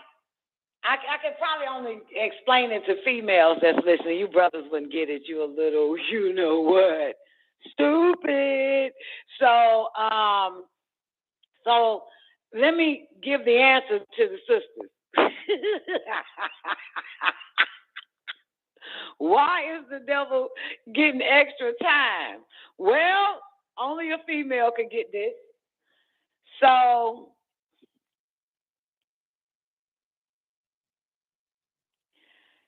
the only way they're granted time is when you give them your time. When you give them your time or you surrender your time to them is how they get time. Now, I know my sisters understand that shit. Okay? You're giving over your time. Oh, Brandon, boy, y'all get it. Okay. Well, yeah, you're giving over your time to them. That is how they were able to get an extension. You know what I'm saying? By you giving over your time to them. So, now I give an example. I don't have to, though, but I like to. I don't care. I've been gone for a while. It would feel like I've been gone forever. Meet a nigga on June 20th. That's your time. Now you with the nigga for 8 months. That's a lot of your time. You decide to take back your time and your power, and the motherfucker wants an extension. Wants to come back and stay in your face because they're not completely satisfied. As in the words of the great Muhammad Ali said, when you become the champion, you don't get back in the ring. You stay the champion. You stay the champ. Well, this fucking loser knows it lost and wants you back in the fucking ring so it can motherfucking, goddamn it, continue to satisfy its sick fucking desires or emotions or its ego, you know what I'm saying, inflate that bitch back. And because our moms and dads, y'all, had no idea about the time of the devil rule being over is how they were able to give them their time, even when in 1970, Bariel, when the seventh seal was broken. They didn't know this shit. So what did they do? They stayed in the devil's face. They wanted to learn from this nigga, eat from this motherfucker, be taught from this motherfucker, give their children over through birthing and all this other type of shit. They keep giving this motherfucker. And remember now, let's just pretend that this shit is true, what I'm fucking saying, because this is the only thing that makes sense to me, is that these Luciferians of the red lights, they wanted to prove, this is before this, right, Bart, that man was not worthy. So they was given a reprise. Okay, fine, prove. Well, you got 6,000 years. Now, let's say the year is 6,000 or the year is 5,999, and your lie is 1999, and they ask for an extension because there's so many motherfuckers that they could steal. If they ask for an extension, it's kind of like they still, want to prove something, prove that their kind, their children is not worthy. Meaning the ones that we're in the image and after the likeness of, us, is not worthy. Not all Negroes. All Negroes are of their seed, 6 ether and 9 ether form. So not all Negroes. Just let's say us here. Because to be honest with you, we all we know. I don't know nobody else.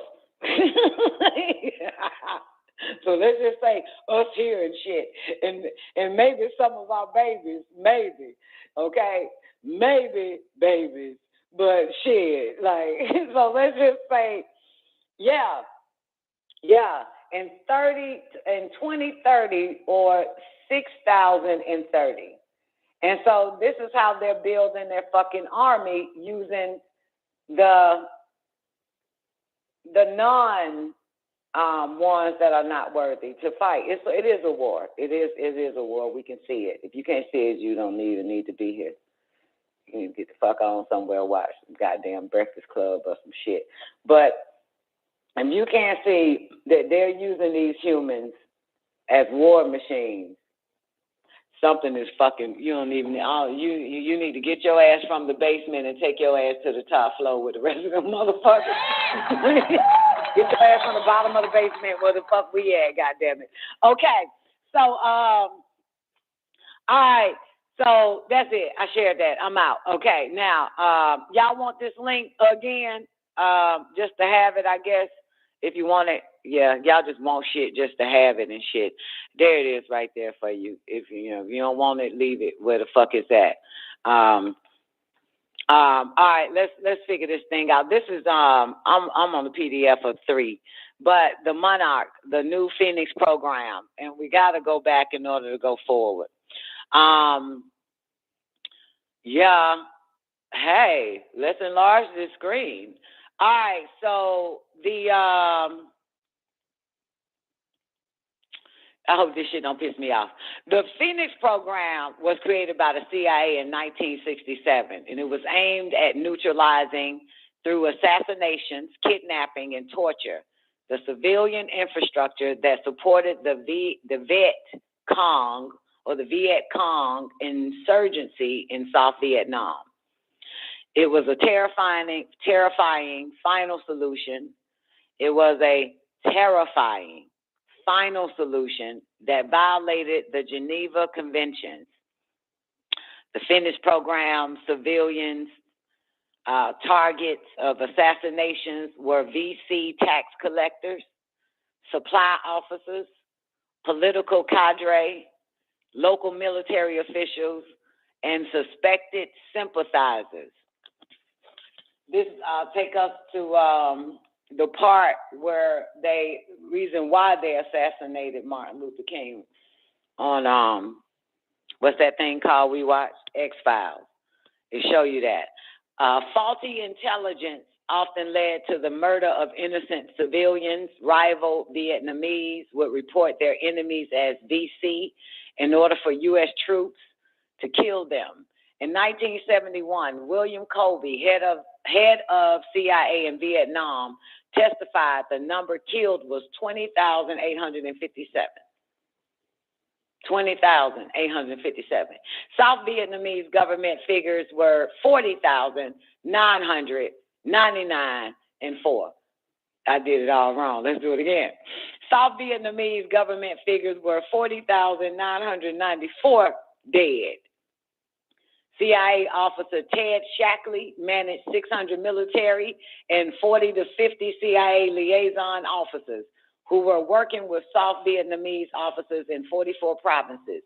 Ted Shackley and Robert Comer played key roles in recruiting Phoenix program personnel.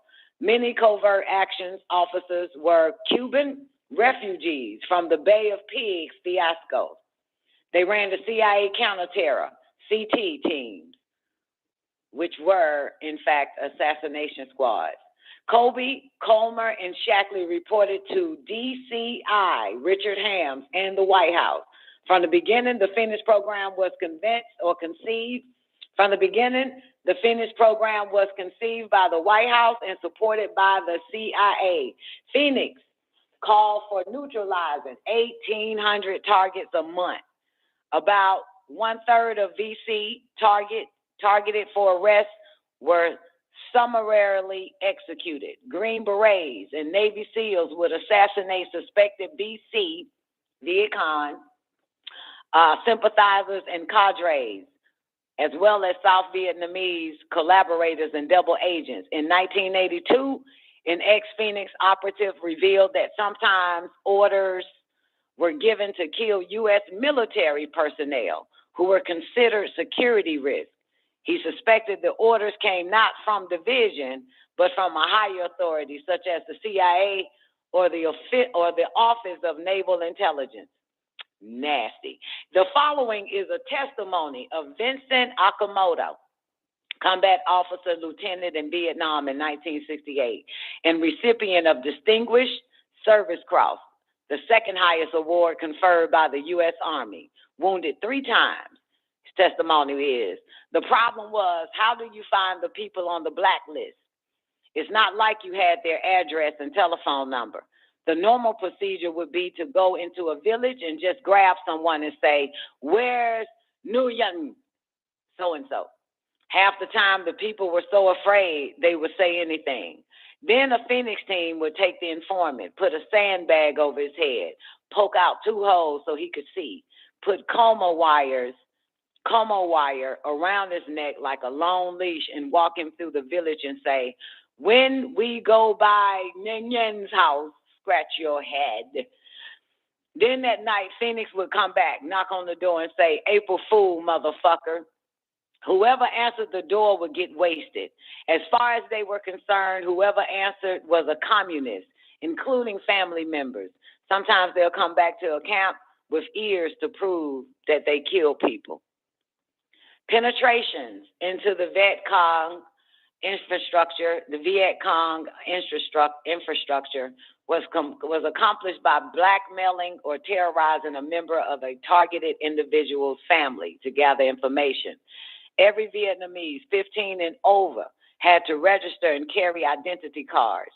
These records were computerized, and eventually it evolved into a highly computerized and statistical means of generating 1,800 names a month for the target list, coordinating the information on suspects from 30,000 plus informants. When the strategic Hamlet program failed, CIA and military intelligence concentrated on the Phoenix program, a terror campaign aimed at the civilian population. Instead of winning hearts and minds using the threat of assassination and a state of terror to defeat the NV, Many non-political Vietnamese were arrested and tortured and in effect forced into the resistance army. Phoenix program architect Robert Comer, after leaving the Pentagon, said this: "I would have done a lot of things differently and been more cautious about getting us involved." He called the war a strategic disaster which cost us 57,000 lives and half a trillion dollars. Now, take our ass to the U.S. The Phoenix, United States of America. The Vietnam War was the formative experience for a generation of CIA and military intelligence personnel involved in the Phoenix program. They viewed the military defeat in Vietnam as a betrayal on the home front, a loss of will by domestic political enemies, not a military failure against a nationalist revolution fought as a guerrilla war. The Phoenix program assassinated suspected VC sympathizers in a systematic manner, worked well, and is the blueprint for the current black op targeting thousands of loyal Americans using state-of-the-art microwave and radio frequency radiation weapons. This motivation to suppress domestic dissidents and to assassinate loyal American opposition stems from the perception of dissent against the war as treason.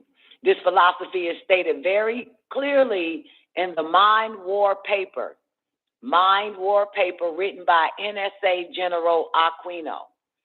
The DOD, Department of Defense, has a huge stake in futuristic technology that kills by ionizing and non-ionizing radiation, leaving little or no trace. The indiscriminate killing of the Phoenix program continues on American soil. The terms soft kill, slow kill, and silent kill refer to the new way of killing the enemy in conflicts short of war and the small wars of the future. The counterinsurgency doctrine has now been applied to the home front so that the perceived betrayal of the military in Vietnam will not be repeated. The generations of CIA and military intelligence led by Shackley, Helms, Casey, Abrams, Singler, Secord, John B. Alexander, Michael Aquino, Paul Vallely, and others have built the perfect beast using selective assassination that leaves no trace. This motherfucker is powerful. The ability to cull the human herd with silent kill technology allows a few personalities to remake the entire society in their own image. Does this sound familiar? You want me to read this shit again, that part right there? Ah! Listen. And others have built the perfect beast using selective assassinations that leaves no trace. The ability to cull the human herd with silent kill technology allows a few personalities to remake the entire society in their own image after their likeness. Great day, newbie. Extremely low frequency, FELF, extremely low frequency technology kills with ionizing and non-ionizing radiation or slowly drives the target crazy with silent sound, similar to CIA MK Ultra psychiatrist Ewan Cameron's psychic driving technique used to break down the target's personality. I like my personality. Motherfucker, you better not touch it. The new buzzwords at the Pentagon are silent kill, synthetic telepathy, and psychotronics. You see? This go back to what I fucking said earlier, didn't it? About the messengers that these folks about to receive. Synthetic telepathy. That's how they be hearing voices say kill and shit. This is a motherfucker here. Y'all what? And you know they got sophisticated. We're in the year 6022, motherfucker. According to Adam's calendar. So fuck. Shit. Okay. Let me light up. Okay. Michael Aquino started the Temple of Set. Oh, really, Ninurta? I'm glad I looked at the chat room. Thank you, baby. Wow. Michael Aquino started the Temple of Set. Let me read his name again. The generations of CIA and military intelligence led by Shackley, Hams, Casey, Michael Aquino, and others have built the perfect beast using selective assassinations that leaves no trace. The ability to cull the human herd with kill silent technology allows a few personalities to remake the entire society in their own image. Extremely low frequency ELF technology kills with ionizing and non-ionizing radiation or slowly drives the target crazy with silent sound, similar to CIA MK Ultra psychiatrist Ewan Cameron's psychic driving technique used to break down the target's personality. The new buzzwords at the Pentagon are silent kill, synthetic telepathy, and psychotronics. This is some shit here.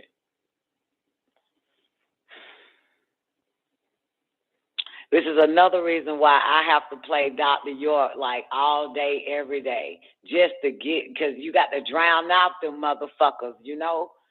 You got to drown out them motherfuckers, man, like for real.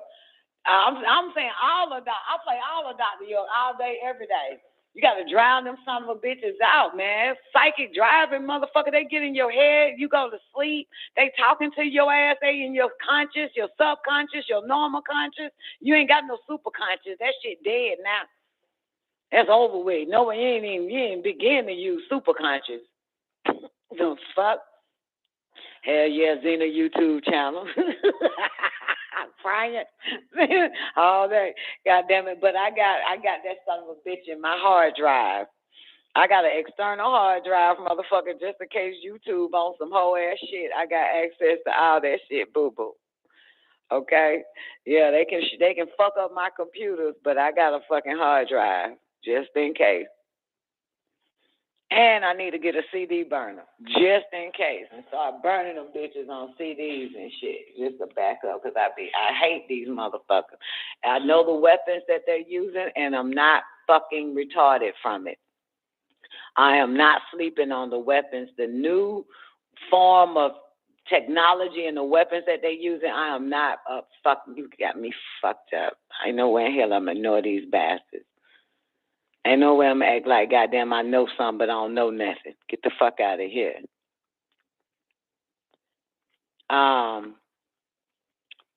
Okay. Y'all want to hear this part again? Twank. The new buzzword at the Pentagon are silent kill, synthetic telepathy, and psychotronics. Another means of attack on targets is the Smirnoff patent that uses subliminal suggestions to manipulate human behavior. That's why, boys and girls, you just cannot put your children in front of a goddamn television set or a goddamn iPad and let them watch movies, because that shit is all in them bitches. And we found that shit out. The babies of the 70s found that shit out. What, by the time the 90s hit and all the subliminal messages they put in fucking Lion King and shit like that. What up, Power? How you doing, baby? You miss me, boo? Say, hell yeah, I miss you, Don. Tell me, Power. Miss me, baby. You miss me, boo? Come here. Bring it in, nigga. I miss you, too. Where you been hiding at? All right, so And they delete some of his videos. Yeah, I've been peeping that shit, Zena. Yeah, I've been peeping it. I gotta start hooking it up and keep downloading because these sons of bitches. I hate these motherfuckers. That nigga is the only motherfucker that's standing in their way. In my book, Zena. And me, motherfucker. That's why That's why we in the goddamn bottom of the basement. All right, let's go. Let me say my favorite word, my favorite line again, me and Twain's favorite line. The new buzzwords at the Pentagon are silent kill, synthetic telepathy, and psychotronics. Another means of attack on targets is the Smirnoff patent that uses subliminal suggestions to manipulate human behavior. I forgot. I saw Newbie and went on back to playing with myself. Give me a mic check, Newbie. Great day. Hotep down. How you doing this evening? I'm doing my best, baby. How about you? I'm doing my absolute best, Don. That's the best one I can do. Oh, yeah. That sure is. Silent kill. My goodness, they won't stop at anything, will they? Hey, if it's like a person that meets a person at the bar, and hormones are rushing, the lust juice is secreting, but the person that they met have HIV, and they don't even know it, and they take them home with them. That's a silent kill, baby. They have no clue what each and every human is controlled by and who they're sent to. You know what I'm saying? Sometimes you have to look at it like that. Like the person at the bar, they sent the AIDS victim, the walking AIDS motherfucker straight to the person at the bar. Then they took them to the hotel to infect them. It's just like a causation of laws of attraction. That's why sometimes you have to fight, resist the laws of attraction, because you have no idea that damn near every human that is plugged up into this beast system is a virus coming to affect the real ones. But Don, they are actually targeting the electrified ones now. See what? I don't know. They target. Oh yeah. Well, not necessarily. Well, no, they're using the humans to target the SIMs to target us. The bots. Well, they're gonna fucking lose. That's why y'all have to be more eviler. I am not even finna go there. I'm not even finna have this eviler conversation. Y'all have to be more fucking eviler. You have to always be ready for fucking war. Not for love, not to embrace these motherfuckers.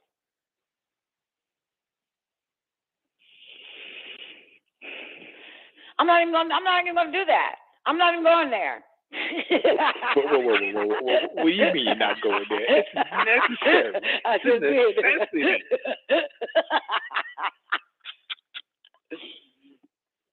You know what I'm saying? Like, you gotta stay on your guard. You know what I'm saying?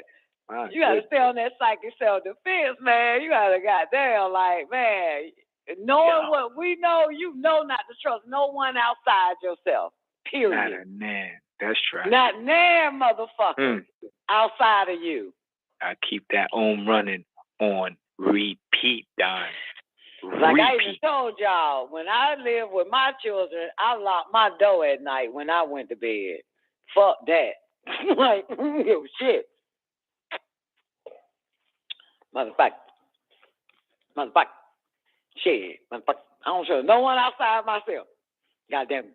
You fuck. Come on, newbie. You ready? All right, let me do this favorite line again for Dwayne. The new buzzword at the Pentagon are silent kill, synthetic telepathy, and psychotronics. You know what psychotronics is? Newbie, pull it up. Ask AI, what psychotronic Well, I would is. think it's two words put together, right? Psychological, it's electronic, one word, electronic. psychotronics. Yeah, let's find out what they saying. Ask Bing or DuckDuckGo what the fuck it is. Don't ask Google shit. Fucking hate Google. Google hates me too, so the feeling is mutual. See what they say. Google love you, motherfucker. As soon as I type in anything at Google, they say, bitch, you know damn well we don't like you. You know you're not allowed. You're not our kind. You ain't someone we can easily mind fucked. So psychotronics, come on. Somebody find Here we it. go. Anybody got a real dictionary? I got a real dictionary. It's 19 There's actually a site. my dictionary is 1960, but it's in the store. It's old as fuck. The oldest thing. I got the oldest dictionary. Y'all ain't got shit. Y'all got a Kindle. .org, Don. I know it. I'm looking at Homeboy, but shit. No, I'm saying the definition. These motherfuckers want you to pay $35 a year. Psychotronics, psycho, mind, tronics, device. The United States Psychotronics Association, USPA, defines psychotronics as the science of mind, body, environment, relationships, and interdisciplinary science concerned with the interactions of matter, energy, blah, blah. They're making it real quick. They're making it cute.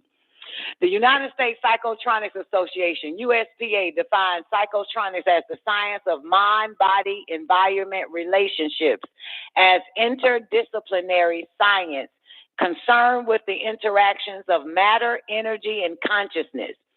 Psychotronics involves the study, research, and application of the physics and technology of the mind, brain, spirit, consciousness, and the underlying force of life or underlying forces of life in nature. Psychotronics equals psycho, mind, tronics, device. Hence the term psychotronics. We believe that a true understanding of the universe must include the spiritual as well as the technical and provide an opportunity for amateur researchers to present their findings along with the professionals. Ain't no such thing as fucking professionals. We stress research, which documentation of results and practical, this is some bullshit. But this is bullshit. This is bullshit. Bullshit. Bullshit. You know it's bullshit because the goddamn new buzzword at the Pentagon are silent kill, synthetic telepathy, and psychotronics.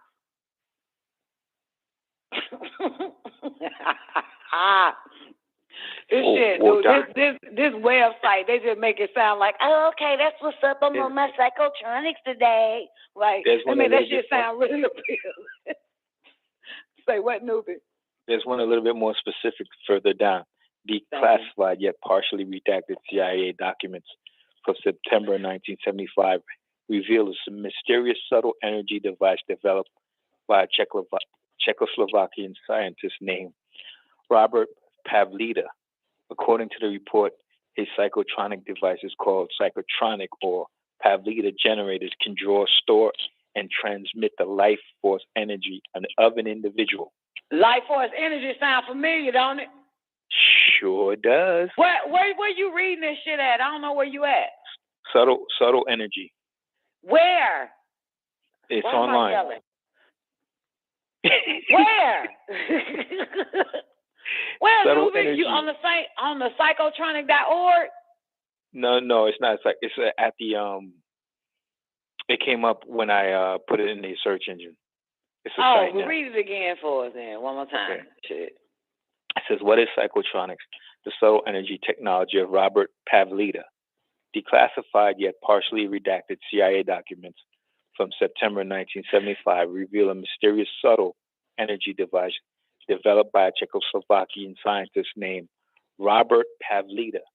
According to the report, his psychotronic device called psychotronic or Pavlida generators can draw, store, and transmit the life force energy of an individual. Through the use of a psychotronic generator, it is said that someone who does not possess psychic abilities can gain access to psychic states through using this psychotronic device. In a nutshell, so what were they saying? they're saying that with this machine, this generator, that you can be somebody that's not usually psychic can be psychic. Say what? Basically, yes. Say it again. Through the use of the psychotronic generator, it is said that someone who does not possess psychic abilities can gain access to psychic states through using the psychotronic device. Oh,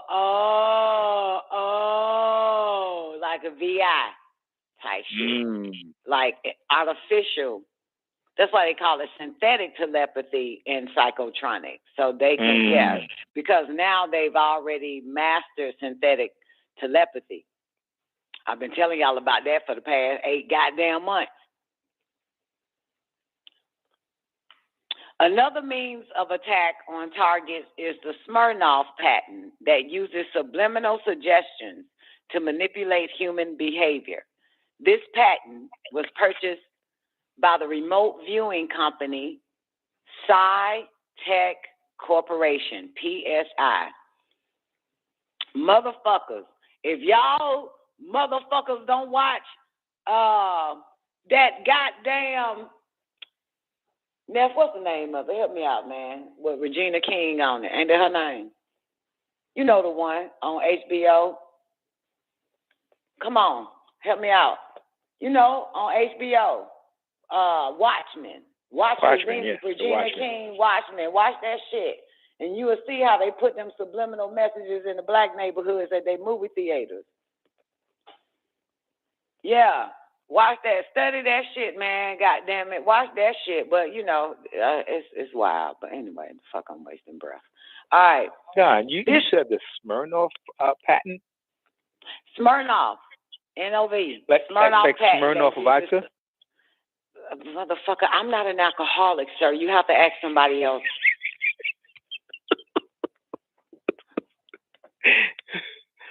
Okay.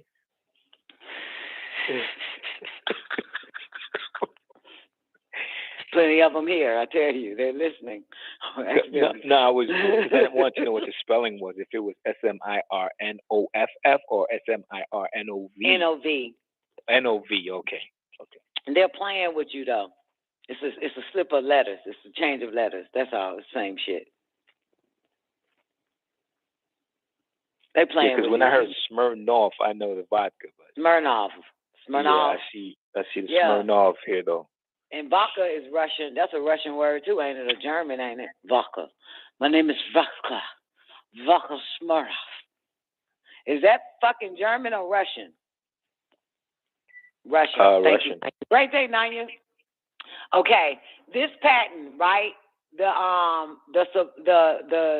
Okay, another means of attack on targets is the Smirnoff with a V patent that uses subliminal suggestion. Oh, Zena, can you grab this patent for us? The Smirnoff patent? Oh, man. Oh, Zena. Here's the word right here. Bam, Smirnoff patent. See if, Brian, see if you can find the Smirnoff patent. That uses subliminal message. We can find out the year they started putting that shit. Because you know they got sophisticated, bitch. We're in the year 6022 now. Another means of attack, according to Adam's calendar, another means of attack on targets is the Smirnoff patent that uses subliminal suggestions to manipulate human behavior. This patent was purchased by the remote viewing company. I'm going to put this in. The remote viewing company, this is all synthetic. Remote viewing company, C.I.A. Corporation. Here it is right here. C.I.A. Corporation. Here it is right here. C.I.A. Corporation is the patent, is the one that got the patent on the subliminal messages. And they're the remote viewing company. Boy, it all makes sense. It all makes sense, newbie, because a long time ago, the younger Don looked into the remote viewing by the FBI, I think, or the CIA, because they released those files. And it all makes sense. All these motherfuckers are interconnected. Shortly after they got their hands on remote viewing, they started using all types of people, civilians and military personnel, to to experiment and do research on remote viewing, naturally remote viewing. Okay. Military intelligence officers involved in developing these non-lethal weapons included Colonel John B. Alexander, NSA General Michael Aquino, Harold Puthoff, and others. Also controlled SciTech. My nigga found it. My nigga Brian, my nigga. There it is right there. We got the patent. Hold on, let me copy this selection. We got the patent on subliminal messages. Motherfucker be everything's a goddamn conspiracy theorist, huh? Well, what the fuck is that doing a patent? No such thing. White man made conspiracy theories up. Y'all need to watch it. How they came up with the word conspiracy theories and used the major mainstream media before you and I were born, Twain, and started saying that these people were conspiracy theorists and don't believe them. They made that word up because they were right. The smart ones was fucking right. So your moms and dads was like, "Oh, you're a conspiracy theory." This is what we call psychic driving. When they write the narrative before you and I were born, and broadcast it out on radio and television, that word conspiracy theorists, the shit on the motherfuckers who knew exactly what they were doing, knew everything. And here it is now, what, 50, 60 fucking years later, declassified Operation Paperclip, declassified MK Ultra, declassified aliens, declassified all this fucking shit. And as a matter of fact, even Pfizer is de-fucking classified with what, 50,000 pages every 3 months.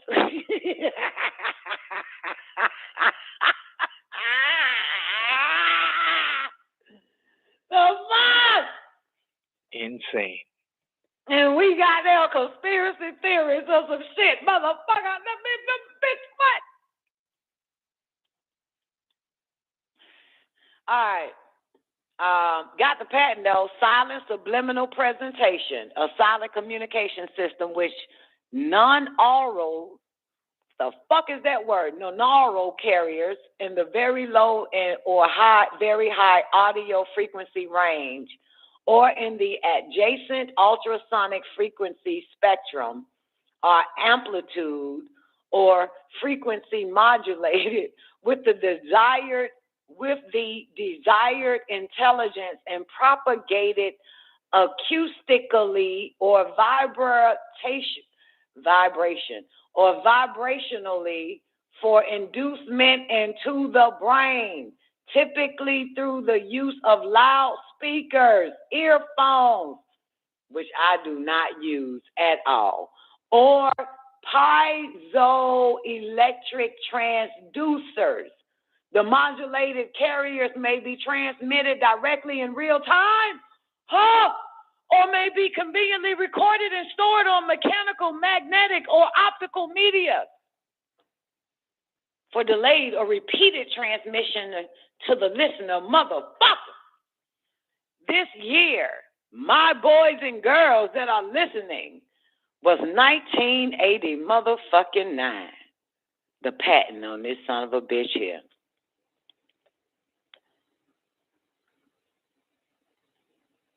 Oh. The U.S. patent number for some of you haters, non-believers, US 5159703 Alpha. There you go. All right. Back to our regular schedule. Programming. Okay. More like deprogramming, Don. Nah, once you program by them, ain't nothing you can do. This ain't gonna work. It's just us in our honeycomb hideout with our Magneto helmets on. They got you. Ain't no getting away from them. Trust me, I've seen it. They can't fight. There's nothing they can do. I mean, you know what I mean? It's nothing.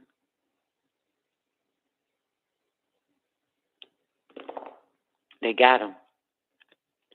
I've seen it my whole life.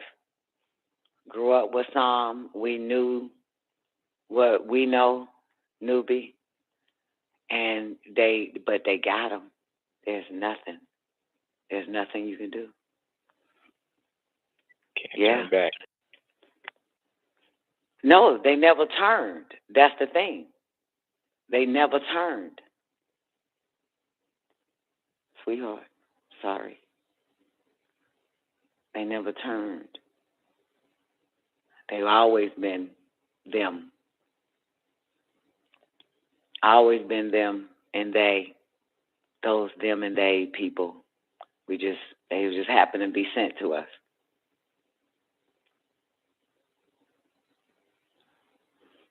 And we thinking they were sent because they were like-minded. They were under psychic driving to pretend they were like-minded. Sweetheart. All right. Military intelligence. I already gave y'all that, right? Also control the PSI. Here we go. Emotional manipulation. Here's another sight word for y'all. Emotional manipulation is accomplished using Dr. Michael Persinger's work. Emotional manipulation. And some of you motherfuckers just swear that you using your own emotions. No, no, no, no, no. You are under emotional manipulation. And we know that can work because the semen in the male sperm has this chemical that creates an emotional manipulation. That's probably why they wanted to collect sperm in semen banks and start putting it in the food and shit, and in beverages and water and shit to create that thing or something, some old shit. All right, emotional manipulation. Emotional manipulation is accomplished using Dr. Michael Persinger's work to remotely project emotional states that the brain entrains or locks onto and emulates.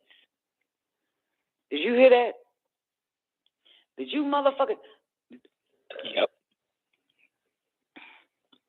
Boy, you can trick the brain. Emotional manipulation is accomplished using Dr. Michael Persinger's work to remotely project emotional states that the brain entrains or locks onto and emulates. One can broadcast rage or fear. Oh, that ain't rage, it's rage. Sorry. One can broadcast rage or fear at an individual target to manipulate and control them. As if these methods were not enough to torture and murder people, add to this nightmarish toolbox active gang stalking, y'all. What the fuck? This is crazy. One can broadcast rage or fear at an individual target to manipulate and control them, as if these methods were not enough to torture and murder people. Add to this nightmarish toolbox active gang stalking. CIA created cults and other cause-oriented groups such as Black Lives Matter, LGBTQIPQZ. CIA created cults and other cause-oriented groups are used to induce further trauma in the target by actively harassing them in public in a neutralization technique described in counterintelligence operations manuals that are aimed at enemy agents. In the race to develop a new weapon system, it has always been necessary to test it on human beings. perfecting the latest weapons designed to kill slowly and silently, as well as perfecting the process of controlling the human mind, are no different. Once the weaponry has been perfected on these few thousands of people, the same techniques will be applied in mass to the general population and then to humanity as a whole.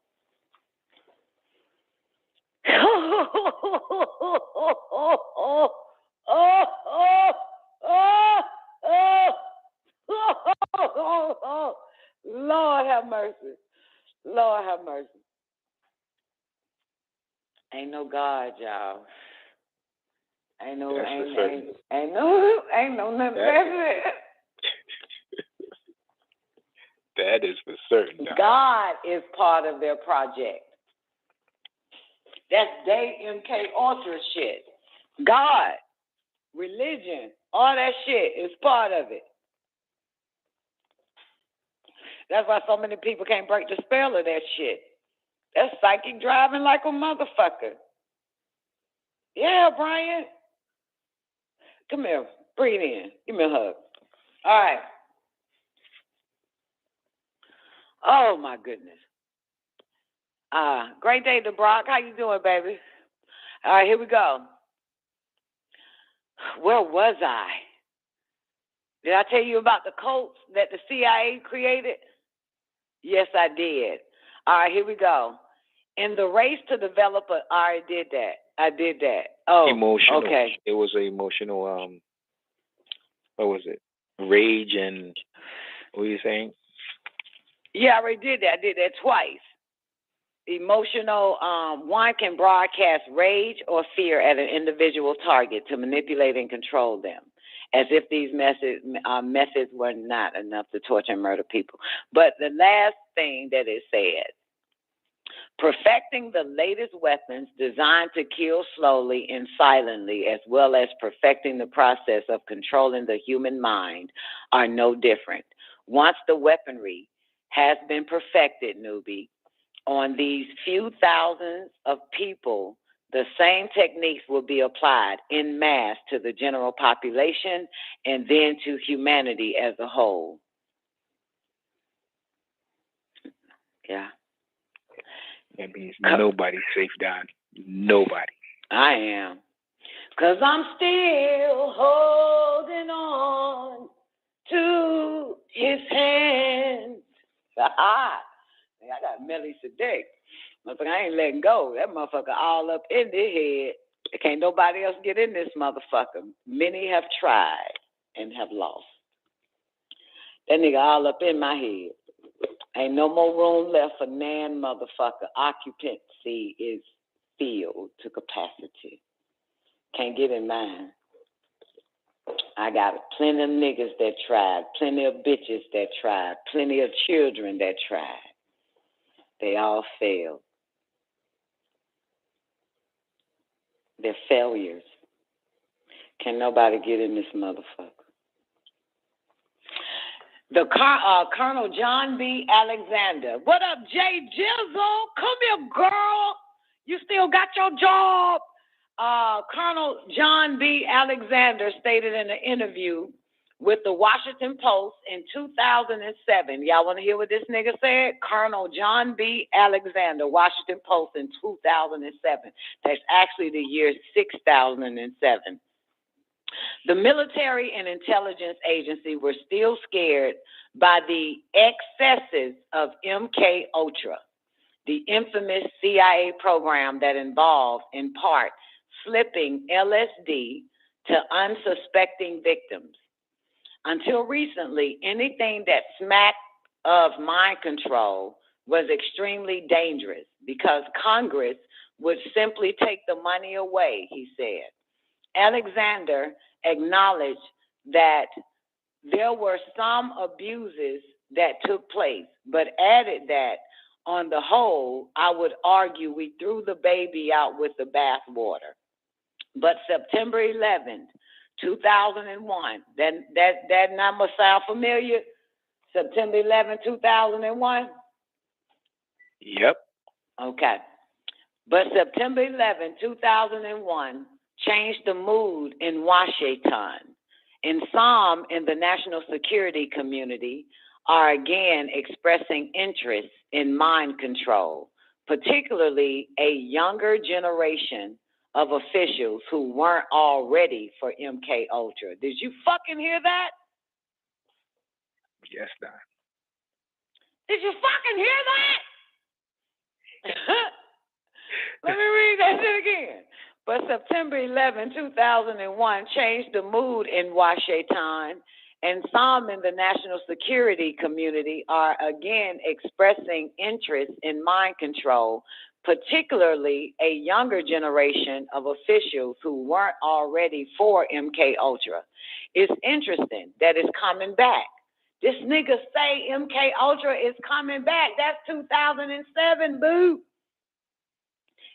Because they got a whole nother new generation that's make up security in your fucking Washington. It's interesting that it's coming back, Alexander observed, while Alexander scoffs at the notion that he is somehow part of an elaborate plot to control people's mind. He acknowledges support for learning how to tap into the potential enemy's brain. He gives, as an example, the possible use of functional magnetic resonance imaging, fMRI, for lie detection. Brain mapping with fMRI theoretically could allow interrogators to know when someone is lying by watching for activity in particular parts of the brain. For interrogating terrorists, fMRI could come in handy. Alexander also is intrigued by the possibility of using electronic means to modify behavior. The dilemma of the war on terrorism, he notes, is that it never ends. So what do you do with enemies, such as those at Guantanamo? Keep them there forever? That's impractical. Behavior modification could be an alternative, he said. Maybe I can fix you or electronically neuter you. Or so it's safe to release you into society so you won't come back and kill me, Alexander says. It's only a matter of time before technology allows that scenario to come true. We're now getting to where we can do that. Where does that fall in the ethics spectrum? That's a really tough question. Lord have mercy. I mean, wow. Sometimes, I'm just going to throw this out there. Sometimes you really think that what you want to do or what you are doing is from your own will. And now I want you to think, is it really? Is it really? Nope.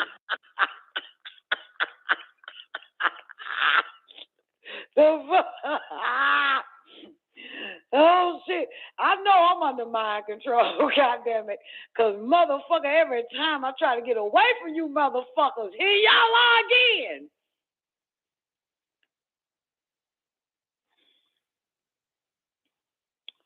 I'll come back later. It's it.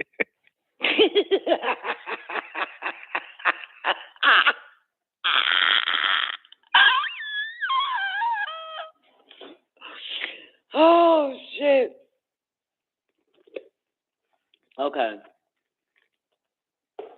Oh, I didn't expect this to have so much emotional damage on me reading this. Oh, man. Woo. Y'all ready for the history of U.S. government human experimentations? As if history my ass. Right story. Right now story. This is what the fuck this shit is. This is right as now if it ever story ended. around this bitch. It never ended. This is never ending story. This is the never ending story, guys. That's right. The fuck. Ooh, and people love their country.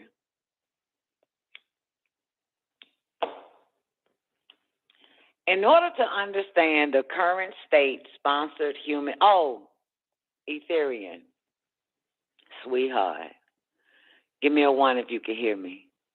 This is your conscious talking, Etherian.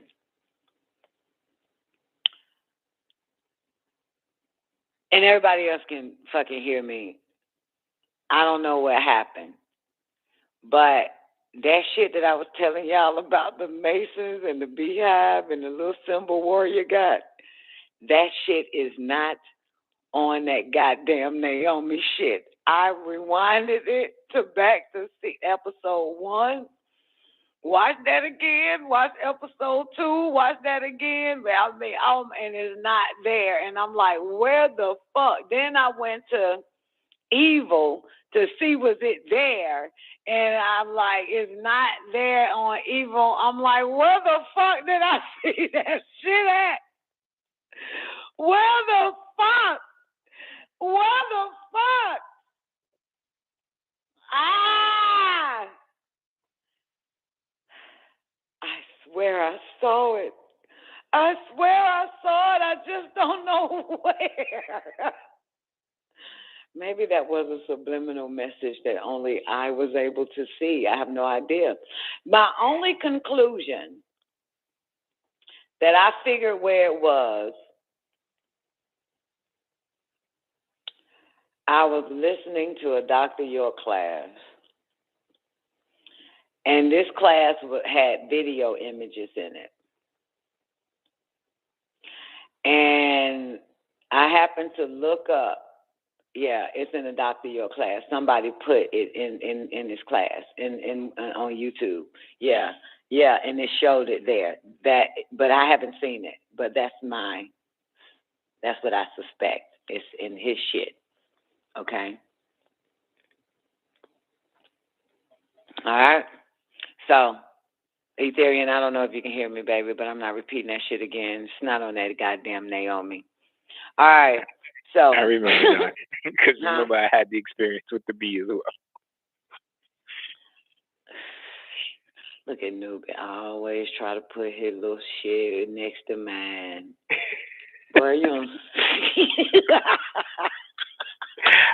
Nah, that was just confirming with you. That's all. It was confirmation. Yes, in one of them Dr. York classes, somebody did video images and showed it in this little whatever audio on YouTube. All right, so y'all ready? Eugenics. We go. All right. So, in order to understand the current state-sponsored human experimentation, it is necessary to begin with previous programs that began in the early 1900s and continue to the present day. Eugenics movement. Eugenics originated in England, boys and girls, with the work of Francis Galton, Galton, who studied hereditary traits in families and began the nature versus nurture debate and its ultimate focus on twins to answer the question of what was more powerful, heredity or environment, newbie. That's what that motherfucker wants to know.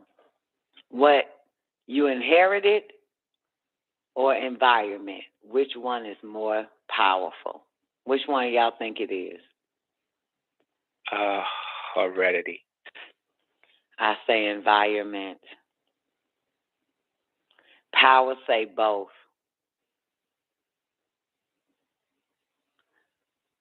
Yeah. I say both too, but I know that environment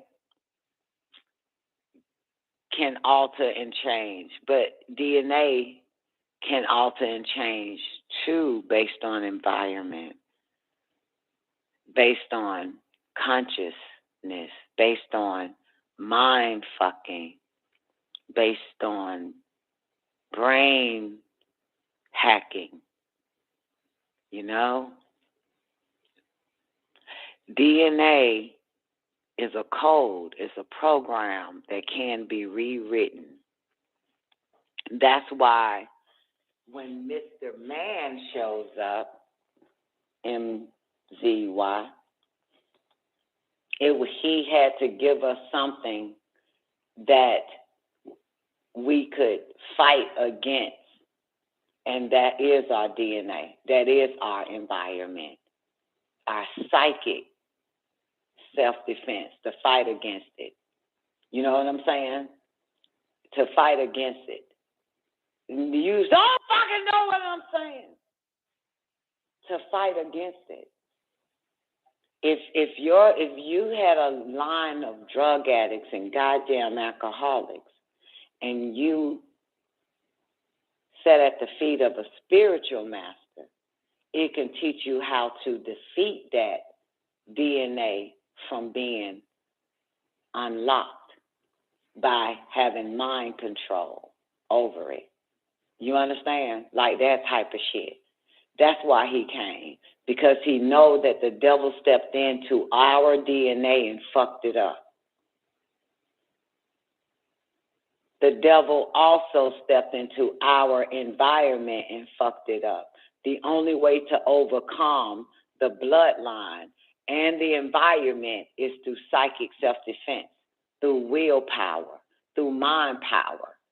That is what I'm saying. That is what works for me. If it was the DNA, I would be fucked if I didn't know how to alter my DNA, the information. If it was the environment, I would be double fucked if I didn't know how to alter that or mental transmutate, change the condition, change the environment, change the state by mental transmutation. I would be fucked. You would be fucked. Every last one of you motherfuckers here today would be fucked if you didn't know this. That's what I'm saying. The only thing stronger than DNA, that devil's in our blood and in our environment, is psychic self-defense, mental transmutation, and the willpower to suppress that bullshit and fight against that shit.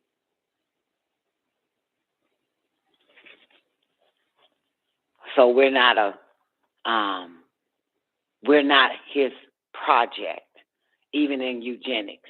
So of course, those that don't know a goddamn thing is a product of their environments and their fucking genetics.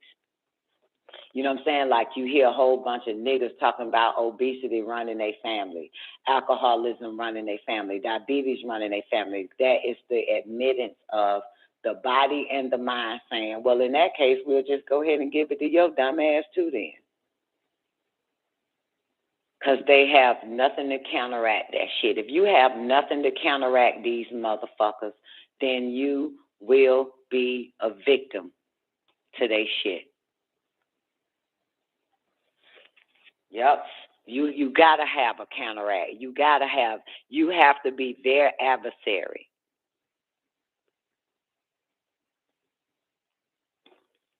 You gotta be against belief. And you got to be against facts. You got to be against all this shit. For real.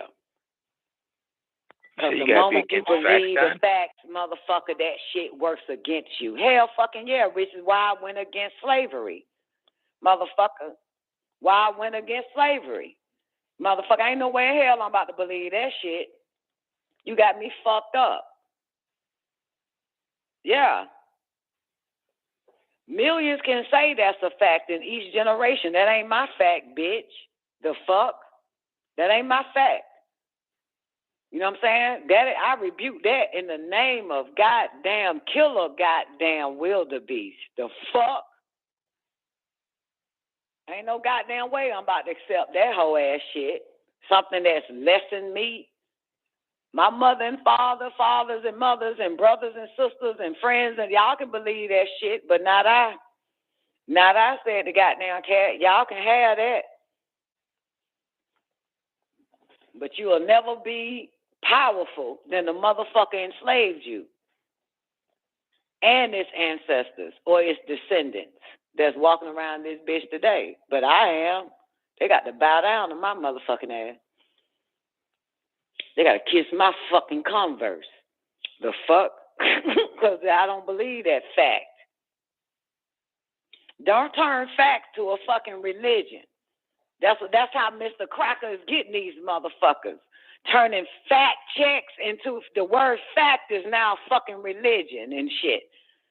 No, they can turn anything to a cult, anything to get you to goddamn weaken who you and what you really are and call it a fact. They using that shit now. They using the word woke for LGBT ass motherfuckers. You don't want that shit no more. Y'all can have that. They use the gender, man and woman, to lessen you, and you believed it. Look at you now. You ain't nothing but a goddamn woke man or a fucking man, spirit of the dead. And that was a fact. So somebody had to say, you are not that. But if you believe you're not that, then that don't apply to you. You can't be the spirit of the dead. They would never call you a supreme being, so you have to call yourself that. And not a gender. While everybody else be confused about that bullshit, we created a new fact, a new truth, so to speak. We above that shit.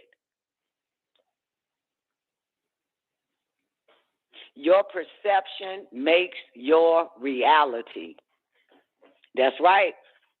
Like that motherfucker say, if I can get you to believe anything, I have power over you. And the motherfucker that don't believe a goddamn thing, I don't give a. There's no power. You can't get a motherfucker. So all the generations that came before us and those are here now believe that slavery shit. They even built statues to make it real. Got a new museum to make it real. Them built little statues of niggas and shit with stone chains on them to make it fucking real. Real to them, but not real to me. Yeah, and niggas is taking their children and going on dates to that goddamn shit, looking at them motherfuckers and paying a fucking admission ticket to get inside that goddamn shit. Anyway, you believe Juneteenth? That's your dumb ass. All right. And that's a fact now because that's a holiday or a day of whatever the fuck. All right. So back to eugenics. This nigga Francis began to figure out whether is it nature versus nurture. And its ultimate focus on twins to answer the question of what was more powerful, heredity or environment. He proposed positive eugenics, encouraging the reproduction of eminent men and families. He cautioned against drawing premature and harmful conclusions from his work. But like his cousin, Charles Darwin, his work was used as justification for some of the greatest crimes in history. Ain't that something? Charles Darwin justified it for some of the greatest crimes in history, eugenics. Negative eugenics is the application of means to discourage the breeding of the unfit, including anti-race mixing marriage laws, segregation, institutionalization, sterilization, and euthanism or euthanasia.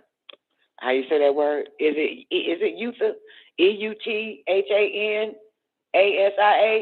Euthanasia? Yeah. Yeah. Is it? What? Huh?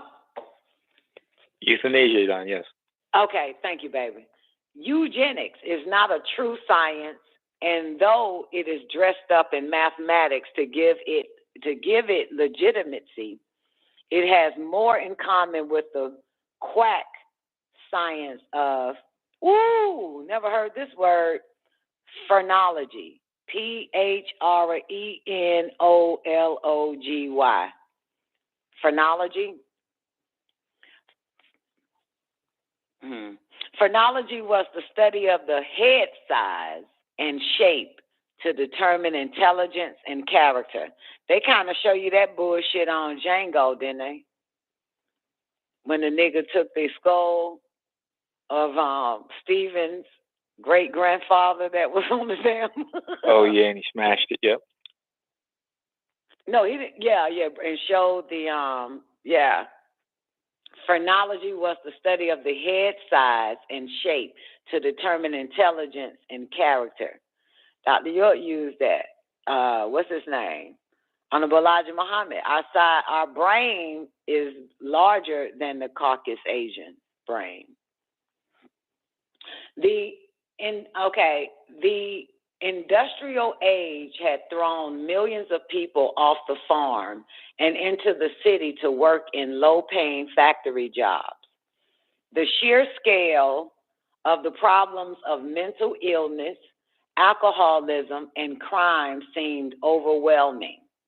This sounds like today, doesn't it, newbie? Yes, it does, Don. Industry, in your nose, industrial. Yeah, off the farm and work in the city, and then boom, mental illness, alcoholism, and crime. Added to this, millions of Eastern Europeans and Italians came to America and made the native population uneasy when the Europeans and Italians show up. They were viewed as bad stock compared to the more Nordic types that made up earlier waves of immigration from Western Europe. Suggestions for solving these problems took the form of segregation, sterilization, and mass euthanism or euthanasia. However, the eugenics movement leaders were smart enough to realize that America was not prepared for euthanasia. What the fuck is euthanasia again? Let me look this goddamn word up. Assisted killing? Is that what that is? That's what like Dr. Kevorkian was doing, killing those patients and stuff. Euthanasia, euthanizing them. Oh, okay. Dr. Kevorkian, you sick. You should go ahead and let me kill you. There you go. Thank you, euthanasia. The eugenics movement took shape in America with the founding of the Eugenics Recording Office at Cold Spring Harbor Laboratory in 1910 by Charles Davenport with money from the Carnegie Institution. Carnegie Hall. The ERO compiled millions of files on ordinary Americans. The adherents of eugenics included some of the most influential doctors and scientists of the era, including, oh my God, Alexander Graham Bell, Luther Burbank, the Kellogg family, David Starr Jordan, the president of Stanford University, William Welch of Johns Hopkins, that's Welch's grapes, y'all. These are these motherfuckers. They put it in the food. Kellogg, William Welch, Alexander Graham Bell, y'all know who that is, don't you? Telephone company, yep. Southern Bell. What the fuck? The adherents of eugenics included some of the most influential doctors and scientists of the era, including Alexander Graham Bell, Luther Burbank, W.M. Kellogg, David Starr Jordan, the president of Stanford University, William Welch of Johns Hopkins University, professor at Harvard, Columbia, Yale, and other universities, taught 375 courses on eugenics.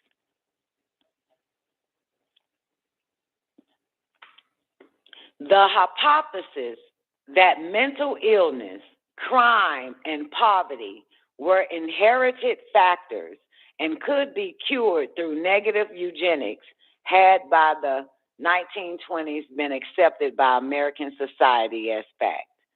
Contests for fitter family were common at state fairs, and eugenics publications and ideas were widespread. This could not have been possible without the hard work of many eminent men and the application of large amounts of money. The great fortunes of the Carnegie Institution, the Rockefeller Foundation, Harriman family, the Ford Foundation, the Milbank Memorial Fund, and others funded the ERO, the American Eugenics Society, the American Eugenics Party, and others. The American eugenics movement actively encouraged foreign countries to participate, concentrating most heavily on Germany. The opening address of the Second International Congress of Eugenics in 1921 was repeated in Germany. Lord have mercy. Only 3,000 people had been forcibly sterilized by the time the famous case of Buck versus Bell reached the Supreme Court. Carrie Buck was a 17-year-old girl who became pregnant out of wedlock in 1920s Virginia. She was ostracized by her community, and her baby, Vivian Buck, was reported to the ERO, as appearing not normal. Carrie and her mother's files were examined. Both had previously been classified as morons, and court proceedings were begun to have Carrie forcibly sterilized without examination. Justice Oliver Wendell Holmes delivered the verdict of the court in 1927. This is the verdict. It is better for all the world if instead of waiting to execute degenerate offspring for crime or to let them starve for their imbecility, society can prevent those who are manifestly unfit from continuing their kind.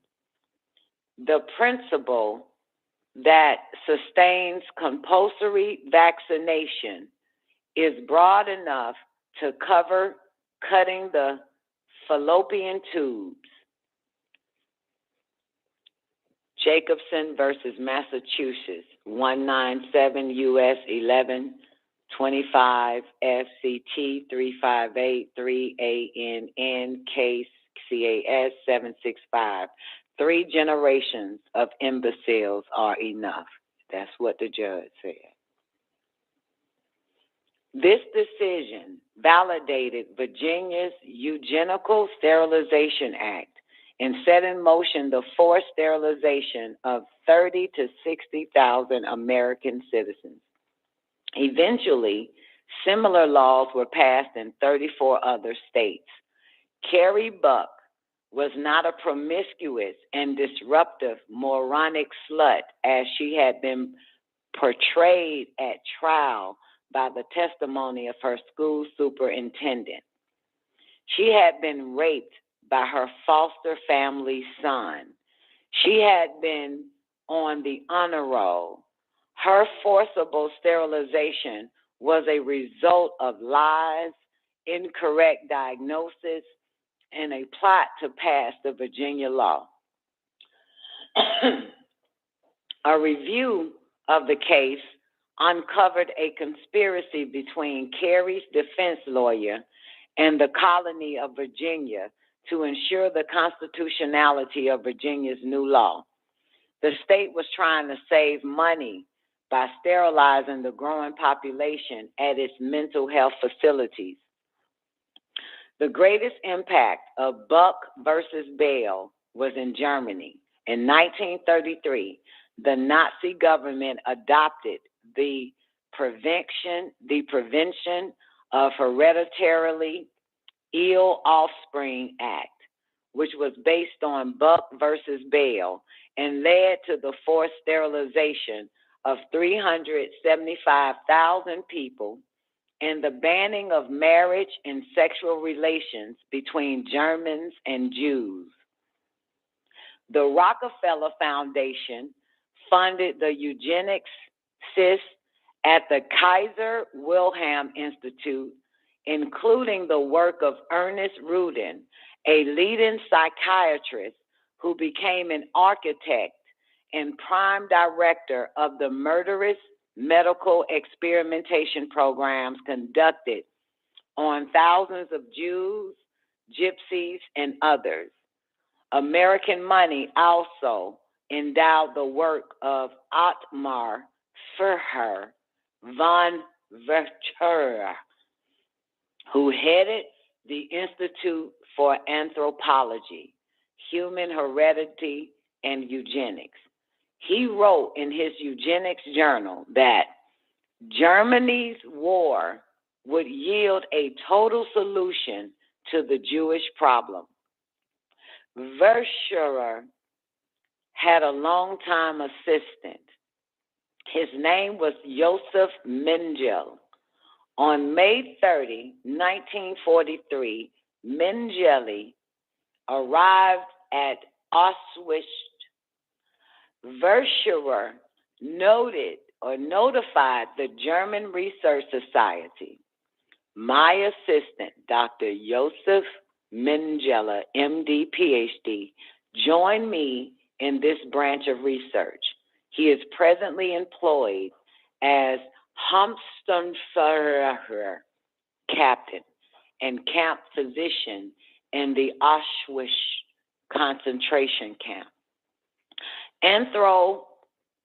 Anthropological testing of the most diverse racial groups in this concentration camp is being carried out with permission of the SS Reichsführer Himmler. Mengele began researching the boxcar arrivals for twins. When he found them, he performed beastly experiments, scrumptiously wrote up the reports, and sent the paperwork back to Verschurer's Institute for evaluation. Often, cadavers, eyes, and other body parts were also dispatched to Berlin's eugenic institutes. Several doctors who had been sent to Auschwitz for aiding Jews were forced to work as his assistants and describes him thus. His experiments and observations were carried out in an abnormal fashion. When he made transfusions, he purposely used incorrect blood types. He would inject substances and then ignore the results. He did what he pleased and conducted his experiments like a mad amateur. He was not a savant, saw that. He had the mania of a collector. He was also fascinated with gypsies and dwarfs as human specimens. His experiments, lacking scientific value, were no more than foolish playing, and all his activities were full of contradictions. In other words, he was a hack with an MD and a PhD in eugenics, a quack scientist, a quack science. This is wild. They still exist to this day, MDs and PhDs. Sick fucks. The toll of eugenics law would fall heavily on non-Jewish Germans as well. The chronology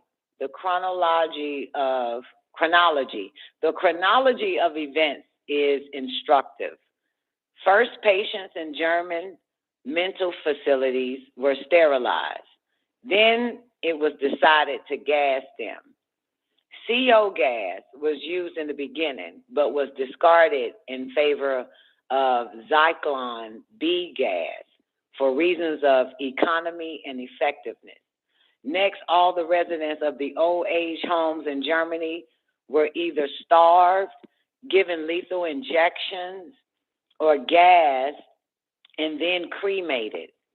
Finally, German citizens who had physical disabilities, many quite mild or correctable, were euthanized. Between 50,000 and 100,000 were eventually killed. The program was referred to as a mercy death. However, nothing could be farther from the truth. Witnesses said that the floor, walls, and even ceiling of the gas chamber were stained with blood, vomit, urine, and feces. At the center of the room would be an enormous pile of bodies in the general shape of a pyramid as people struggled to climb on top of each other to reach the last remaining breathable air near the ceiling. American eugenics movement leaders went underground and changed the name of their organization. The lifelong friendships between people like Verschurer and the leading members of the American eugenic movement continued even after the Holocaust. He and many others were never punished and remained influential men in society. Their portraits hang in many major universities, both in Germany and America.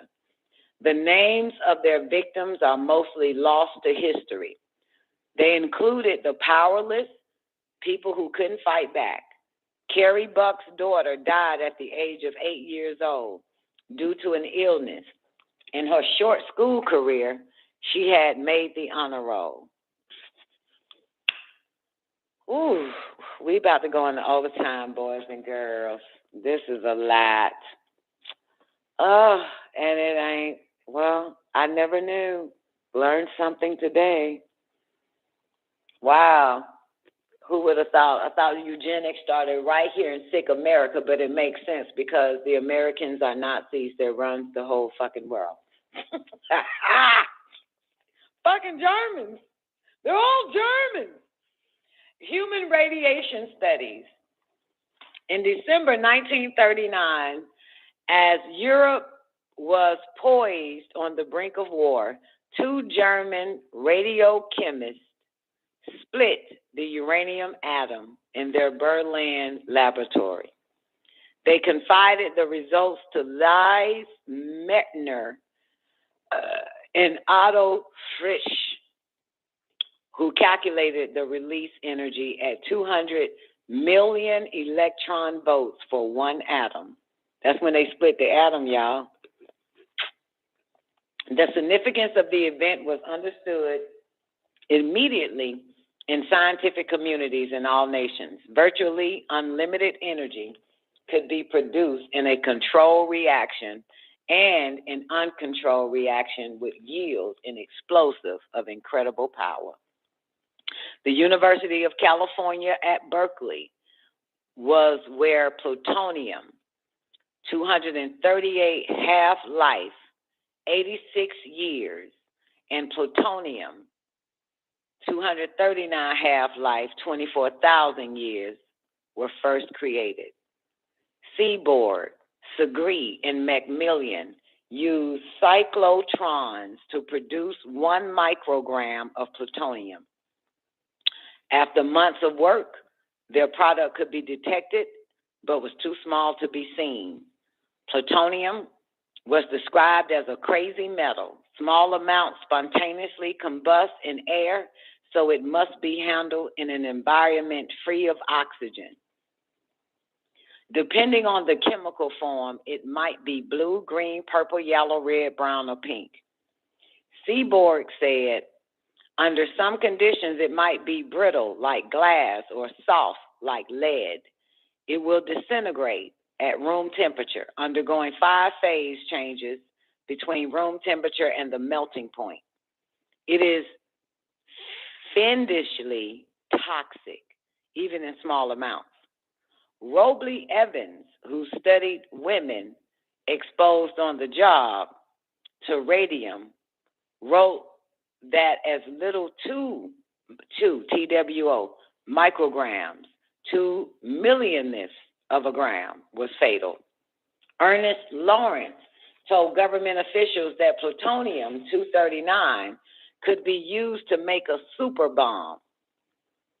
It was 1941, y'all, and the United States would be in the war in a matter of months. Albert Einstein, Leo Szilard,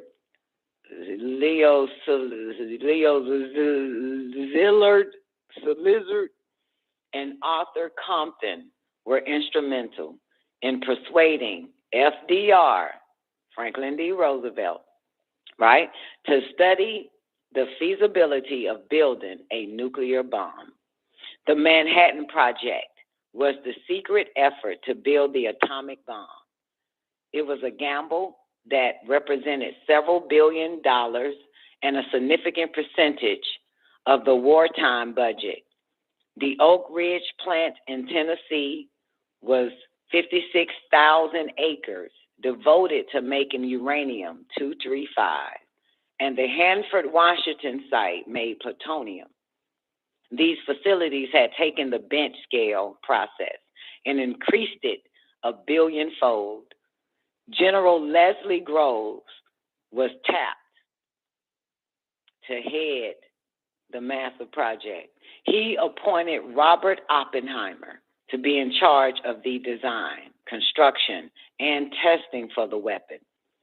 Los Alamos, New Mexico, was chosen as the site of the facility to build and test such a weapon. Goodness gracious. Ooh! I can see all their faces right now. Every last one of these men. Quantum physics was a science that had been invented by 20-year-olds, and the staff Oppenheimer assembled for the Manhattan Project reflected that. The bomb might not work, and if the high explosive failed to ignite the fission reaction, $2.5 billion, 1945, y'all, worth of plutonium would be scattered across the Yemenez Mountains. Jumbo was the largest fabricated object ever built, designed to contain the plutonium of ignition, if ignition failed. Let me say, Jumbo was the largest fabricated object ever built, designed to contain the plutonium if ignition failed. And we know it didn't fail, didn't we? We know that shit didn't fail, did it? At dawn, on July 16th, 1945, y'all, the Trinity site witnessed the detonation of the device codenamed Gadget. The remaining 2 devices, named Little Boy and Fat Man, were used on Hiroshima and Nagasaki on August 6th and 9th, killing approximately 200,000 people. World War II terror bombing of civilians began with the London Blitz killing 30,000 people and culminating in the firebombing of Dresden, Germany, and Tokyo. Napalm was used in 1,000 plane raids that incinerated approximately 200,000 people. The atomic bomb did not add to the scale of mass murder of civilian populations, but it certainly made it more efficient. Many of the scientists were appalled at the result. Some had urged a demonstration shot. The scientists declared publicly that the U.S. possessed only a few years head start before another nation followed suit. Many of the scientists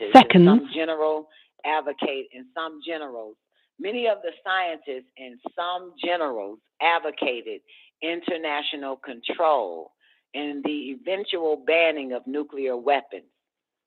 Those that tried to head off a nuclear arms race in the end failed as events and personalities took on a momentum of their own. Edward Teller advocated the super heavy, the hydrogen 60 bomb. seconds. Oppenheimer objected to the development of the hydrogen bomb and stated that these were genocidal weapons. He was promptly replaced. Teller assumed the scientific leadership of the weapons program and remained influential for the entire Cold War. The largest hydrogen bomb ever tested by the United States was around 40 megatons, 4,000 times more powerful than the 10 kiloton Hiroshima bomb. The nuclear arms race that followed has resulted in the doctrine of MAD, M-A-D, mutually assured destruction, M-A-D. 10 seconds. If either the U.S. or USSR launch any or all of their half of the 20,000 nuclear weapons they have aimed at each other, then they can rest assured that they too would be completely destroyed in a retaliatory strike. The nuclear arms race consumed much of the wealth of the U.S., leaving the civilian population living in very real fear that the world could end in a matter of minutes. We over time yet? Boy, I got pee-pee. This motherfucker, I gotta pee. Oh my God. Oh shit. Nuclear testing began in the Pacific and the continental United States. Residents of the Marshall Islands were forcibly relocated and dozens of devices were tested there. Some so enormous they obliterated large parts of the island. Captured and obsolete ships were placed in the blast zone with test animals on board. After the detonation, thousands of observers and military moved near ground zero to decontaminate equipment. The military brass wanted to know how equipment and men would fare in a nuclear war. At what point are the ships too hot or the men too poisoned to continue to fight? The Air Force sent planes into radioactive clouds that registered 800 rad per hour or higher, adopting lead helmets, told you lead, adopting lead helmets and special shielding in an effort to protect the pilots. Y'all need to build your house in lead, baby. The Army placed troops in trenches 1,000 yards from the blast, and immediately after the explosion, walked them online through ground zero in an effort to prepare them psychologically for fighting with nuclear weapons. General James Coney, he's famous. General James Coney was the foremost advocate of testing and took authority away from the AEC, Atomic Energy Commission, for the responsibility for setting exposure limits on troops. Scientists were allowed exposure of no more than 3 rad for a 13-week period, while limits for military personnel were officially set at 5 rad per test. The badges given to troops to wear measured only external beta radiation and were not used extensively. The scientists working for the AEC, Atomic Energy Commission, wore protective gear while the troops did not. The health effects of radiation were fairly well known to the scientists involved due to their animal studies, industrial accidents, and the very public deaths of Madame Curie and others. By the 1920s, it was known that hundreds of the early pioneers in radiation studies were dead.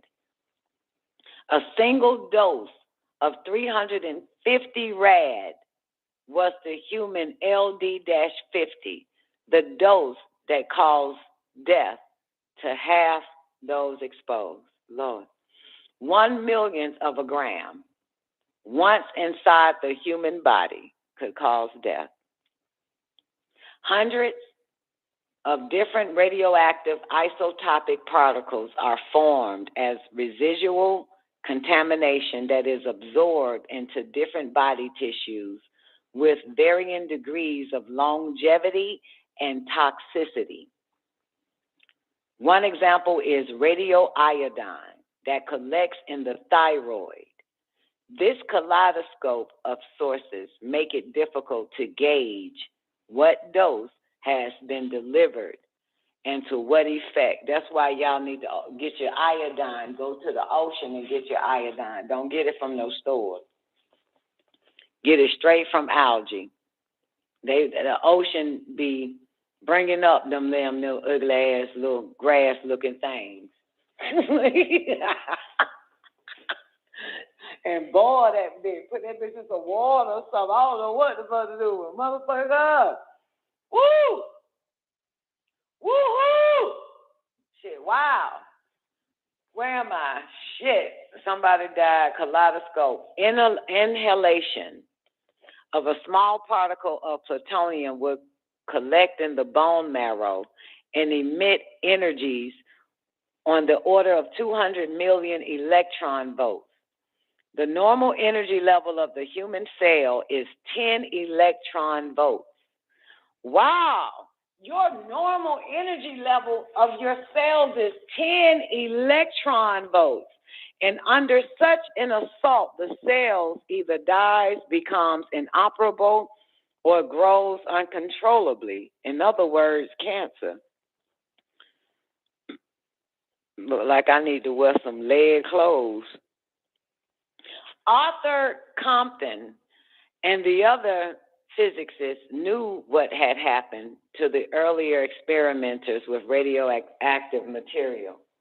Compton chose Robert Stone in Berkeley and Joseph Hamilton at Chicago to research the biological aspects. The scientists who conducted these experiments were not from the inner sanctum trying to build the bomb. They were there reporting their findings to them. Joseph Hamilton began to study Joseph Hamilton began to study radiation effects in rats in the summer of 1942. In 1943, the first human test subjects would be used without their knowledge or consent. So they started using rats in 42. A year later, they said, hey, you humans, you want to make $5? Yes, come on. Come in this building. Follow me. Give you $5 fucking. All the experiments were conducted for the express purpose of answering the unknowns. How much radiation could kill a nigga? Could blood tests detect exposure? Are there treatments of exposure? Long before radiological warfare, long before radiological warfare was used on enemy population in war, it was purposefully tested on American civilians. I wonder what type of Americans, civilians, they tested it on. The ones that trust their government, Doc. The ones that like Motown.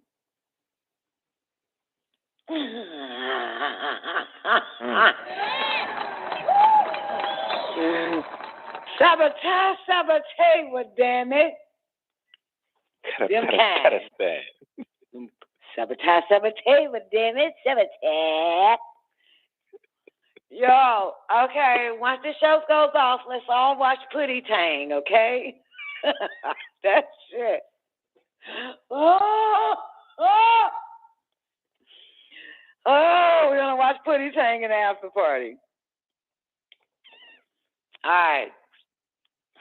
I never understood that shit until about 5 or 6 years ago. I watched it, and I said, man, this is the most powerful fucking movie of niggas I've ever seen. I had to watch it again at an older age to see what the fuck that shit was. I said, man, this is powerful. Everybody needs to watch Putty Tang, man. You older, you get a little bit more, you can figure out some shit. Okay, never mind. Where am I? Are we on the put it time yet? They said American civilians. By 1945, the war was over, but these questions remained unanswered. The experiments would have to continue for the next 30 goddamn years. What year is this? This is 1945, motherfucker. The experiments will have to continue for the next 30 years. What year the fuck is that? 70s, babies.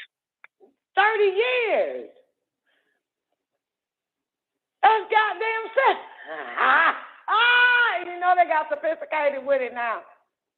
Yep. Oh, shit. Silent kills. Okay. Admiral James Coney, or Cooney, became the leading advocate for an experiment on 200 healthy volunteers using up to 150 rad or more. You hear this shit? Yep. I need 200 healthy people. I need 200 healthy people. Can I get 200? Me, pick me. I'm healthy. They needed 200 healthy motherfuckers, not. Lambs to the slaughter. Just because you healthy doesn't mean you are smart. I just want to put that on record. Me. You're going to be a healthy, dumb motherfucker, okay? Trust me, I was married to one. Well, appear to be healthy. Because nigga work out, but that don't mean shit. Okay, let's move on. 200 healthy motherfucking volunteers. And used up to 150 rad. Rad is radiation, right? Yeah. Radiation. Radioactivity. Radiations. Colonel Shields Warren opposed the idea, as did other civilian scientists. He argued that 200 was too small. I'm thinking he was going to be like, you can't use 200 health. This motherfucking Colonel Shield was like, 200 is too small. We got to get more than that. We got to get like 10,000 healthy motherfuckers. You thought he had a conscience, Doc? You thought he had a conscience? I thought this motherfucker had a conscience, had morals. This motherfucker said 200 is too small. We need 10,000 or more subjects. Guess what this motherfucker said? While this argument raised the School of Aviation Medicine in San Antonio, Texas, quietly began to do the test for the Air Force. This is why you do not join the military. There it is. You the first lab rat of healthy. Because, you know, you got to be healthy. Where do you find healthy motherfuckers at before Obama? The goddamn military. Willing That's victims. where you find them at. Before Obama became president, goddamn. What the fuck? Crazy. What the fuck? What year? 1945, they were doing experiments for the next 30 years, all the way up to the 70s. I don't know what year this is, but right now they're using the Air Force. Randolph, 5,945. That's the year. Thank you, Bar. The year is 5,945. That's the year, motherfucker. 1945 to some of you dumb fucks who follow Mr. White Man's calendar. He doesn't have his calendar together. Please listen to New World Order. Oh, so good. Admiral James, I did him, right? Now what the fuck? The Air Force. Okay. Randolph Lee Clark, the director of the MD Anderson, oversaw the first study irradiating sick cancer patients with hundreds of rads using TBI, or total body irradiation. Did you get that? Damn, cancer go way back, don't it? It sure does. Patients Patients that would have been helped by radiation would have shown altered levels of blood cells, amino acids, enzymes, plasma proteins, and lipids that would have clouded the results in the search for a biological dosimeter. How you pronounce it? dosimeter? Newbie? Biological. dosimeter. Dosimeter? Dosimeter? Dosimeter. Dosimeter. Biological dosimeter. I don't fucking know.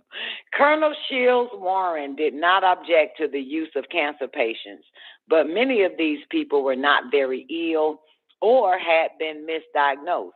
At least 2 of the 20 people injected with plutonium had been misdiagnosed as having cancer when they did not. And they still doing that shit right the fuck now to people. They lied. They perfected tell it, and you then you they got turned some it on the shit world. wrong with you to keep your ass on some fucking drugs, and your dumb ass be believing it. They lie, which is why I don't go to none of them liars. I'm not. You're not gonna lie to me, and they can't even lie to me because I ain't even got insurance.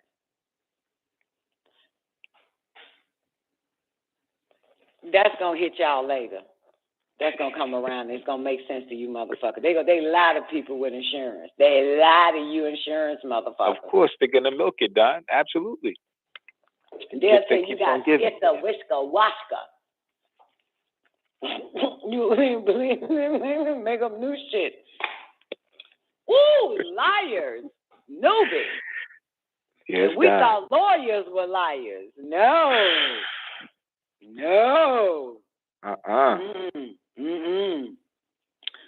The lie care industry. At least 2 of the 20 people injected with plutonium had been misdiagnosed as having cancer when they did not. Many of the others were not cancer patients, but suffered from illnesses such as scleroderma. How you say that? scleroderma. Scleroderma. Come on, newbie. scleroderma. Scleroderma. Who? Scleroderma. Scleroderma or Cushing's disease. Do you know what that is, newbie? Cushing's disease. So, Scleroderma. Yeah, isn't that like disease more when it seems like you're blushing all the time, I believe, if I remember. People that can't stop blushing, man, are you fucking kidding me? That's white people, huh? Let me look this shit up. Gotta go to Bing. What the fuck is Cushing disease, bruh? Oh, it's cortisol, caused by elevated levels of cortisol, which leads to a wide variety of signs and symptoms. This condition usually occurs in adults between ages 20 and 50. However, children may also be affected. What the fuck is it about? The first sign of this condition is usually weight gain around the trunk and in the face. What's the trunk? The butt? The abdomen. I probably got Cushing disease.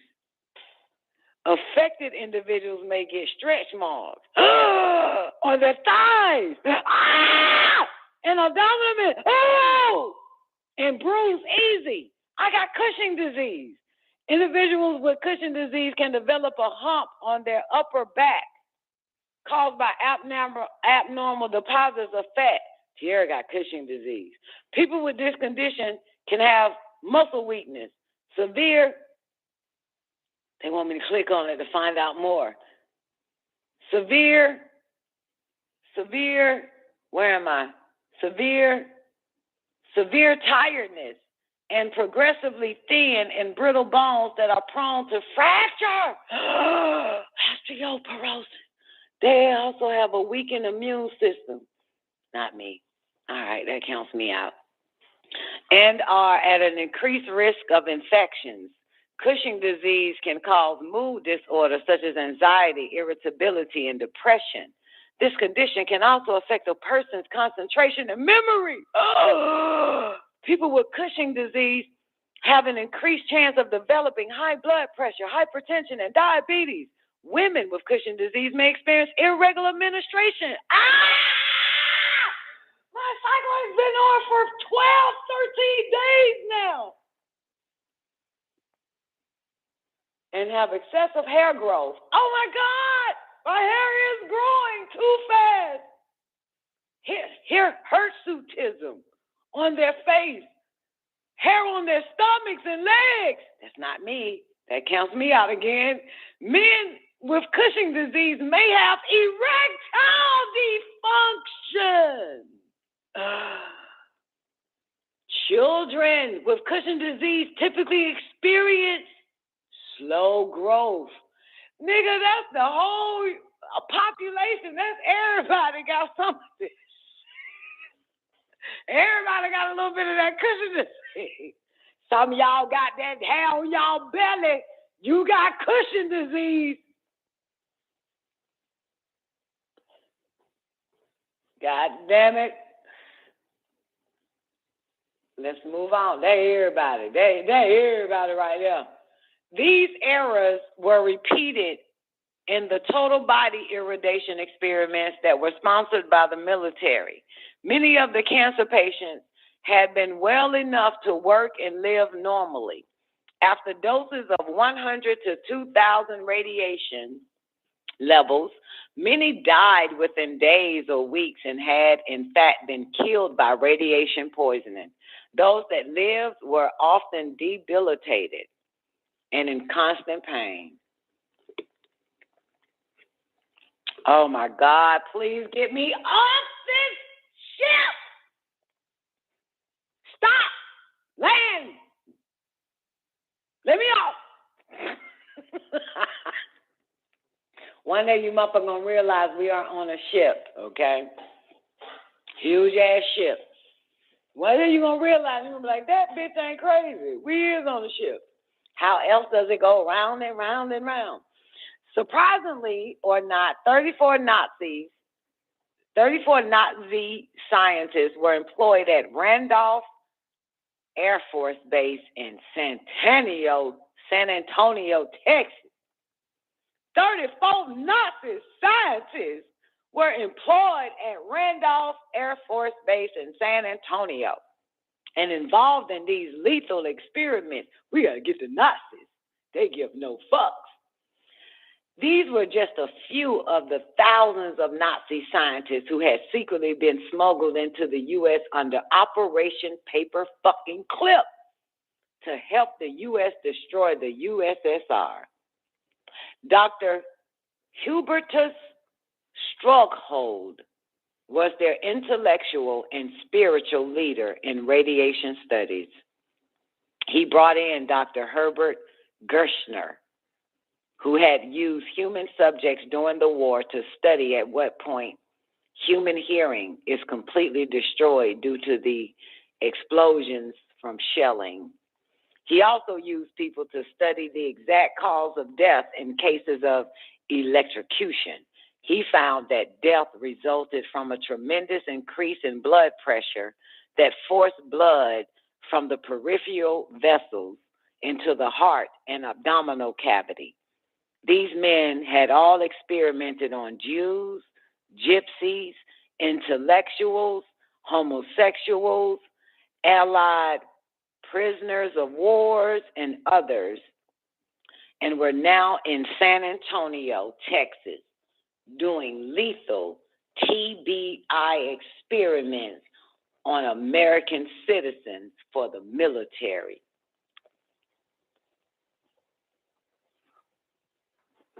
I'm going to pause right there. Let that sink in for a minute.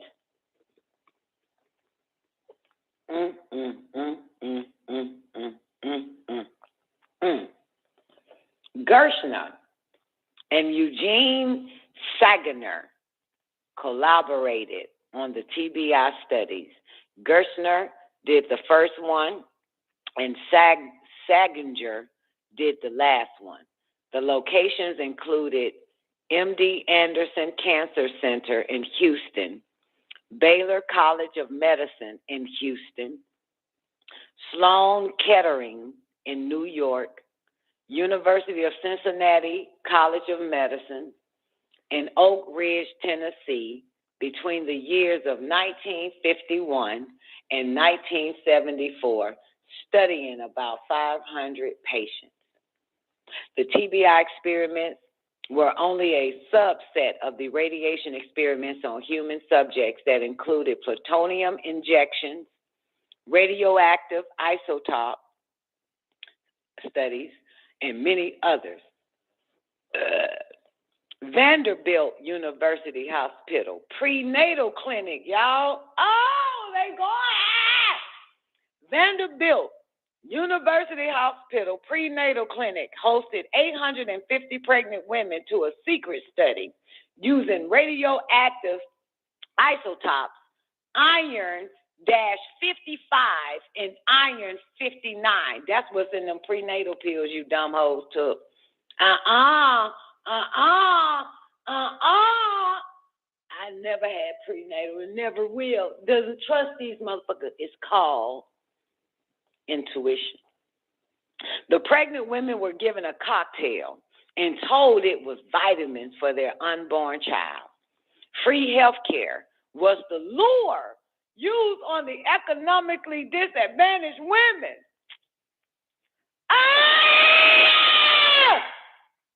Free health care, Don.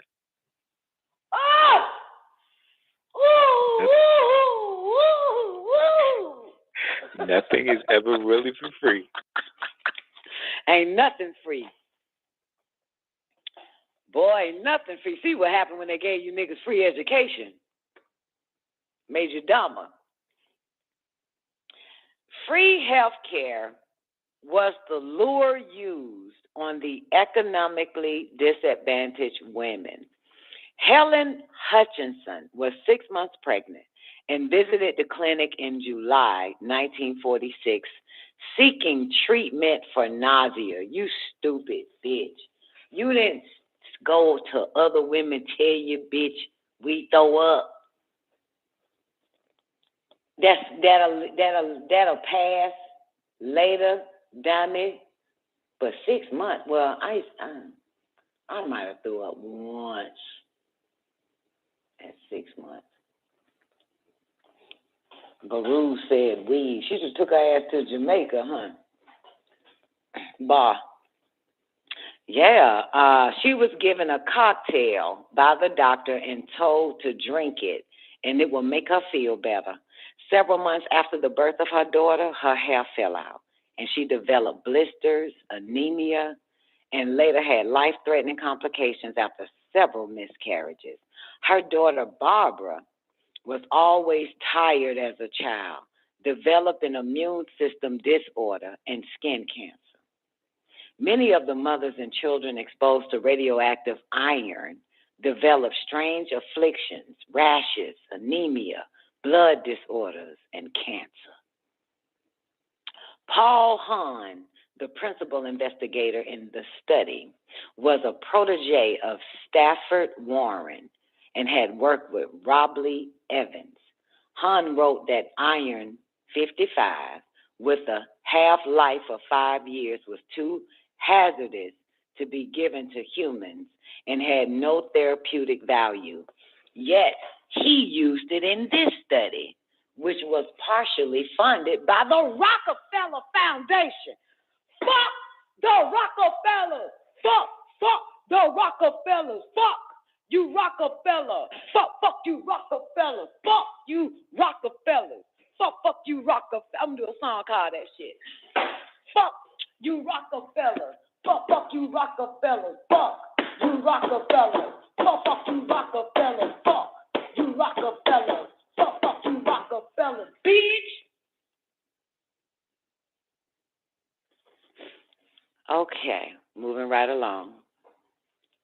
Scott, and see, I just had a conversation with Doc on iron yesterday.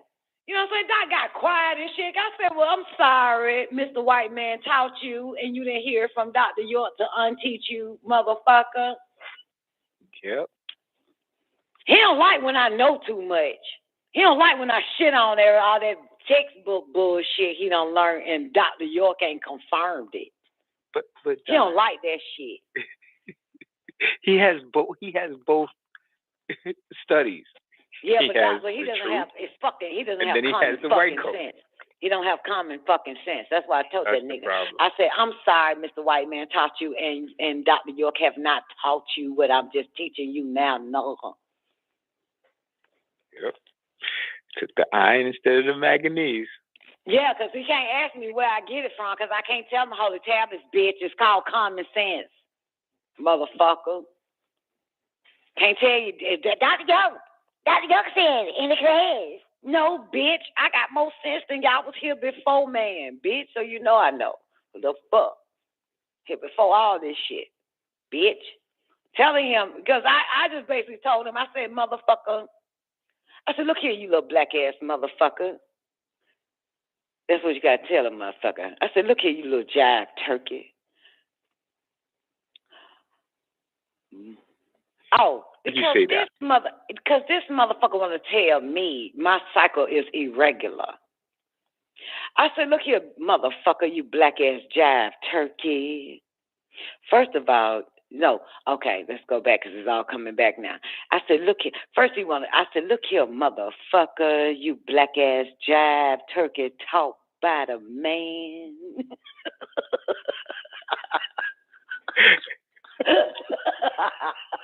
What do you say? You got anemia? No. Okay, he's using words like irregular and shit. And I said, first of all, motherfucker, there's no such thing as irregular, okay? There's no such thing as irregular, motherfucker, you black ass jive turkey that's taught by the man.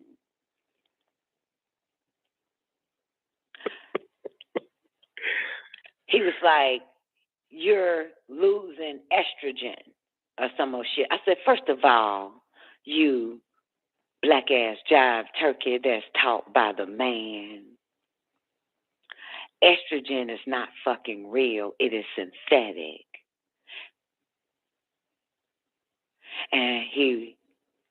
And I said, I'm sorry.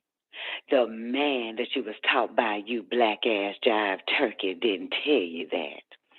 So it cannot be irregular because women are not even supposed to be bleeding. That was synthetically put into our gene pool. You black ass jive turkey that's taught by the man. So then he wanted to say, well, your cycle is irregular. And I said, listen here, you black ass jive turkey that's taught by the man. There's no such thing as irregular if, in fact, the cycle doesn't even supposed to exist.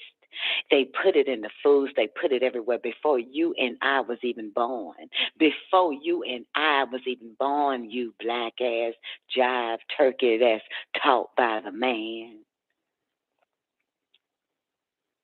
And I said, then I had to explain to him, I said, just like how you tell your patients because you's a black ass jive turkey that's taught by the man that they're low on iron. But nigga, you and me know that iron was replaced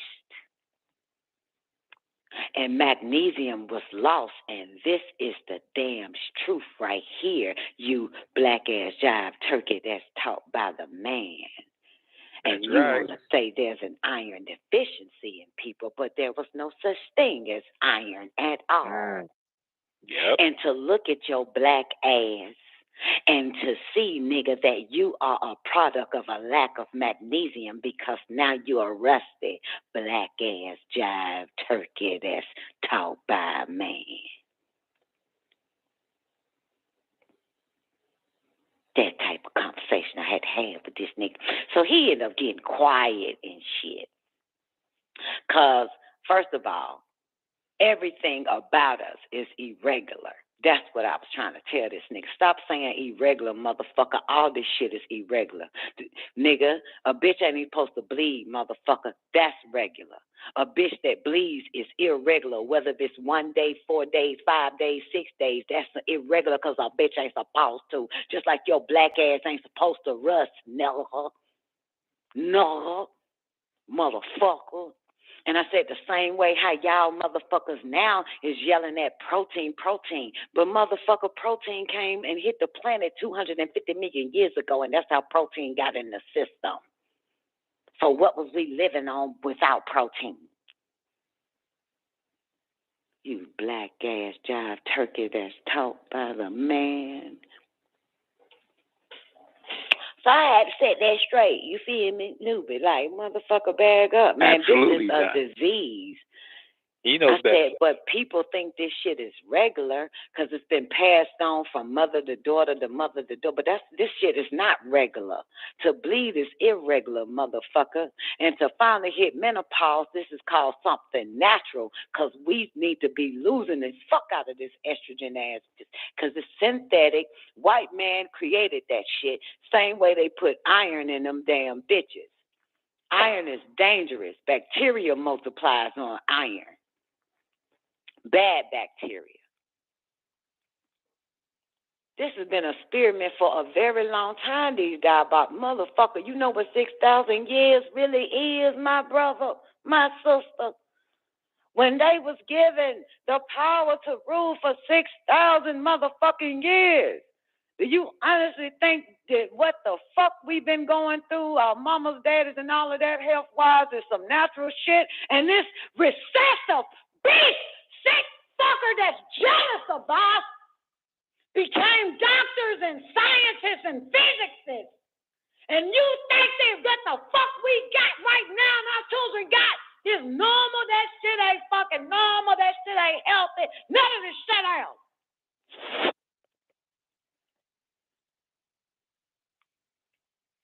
Your dick's supposed to be bigger than what the fuck it is. Shit is not fucking normal.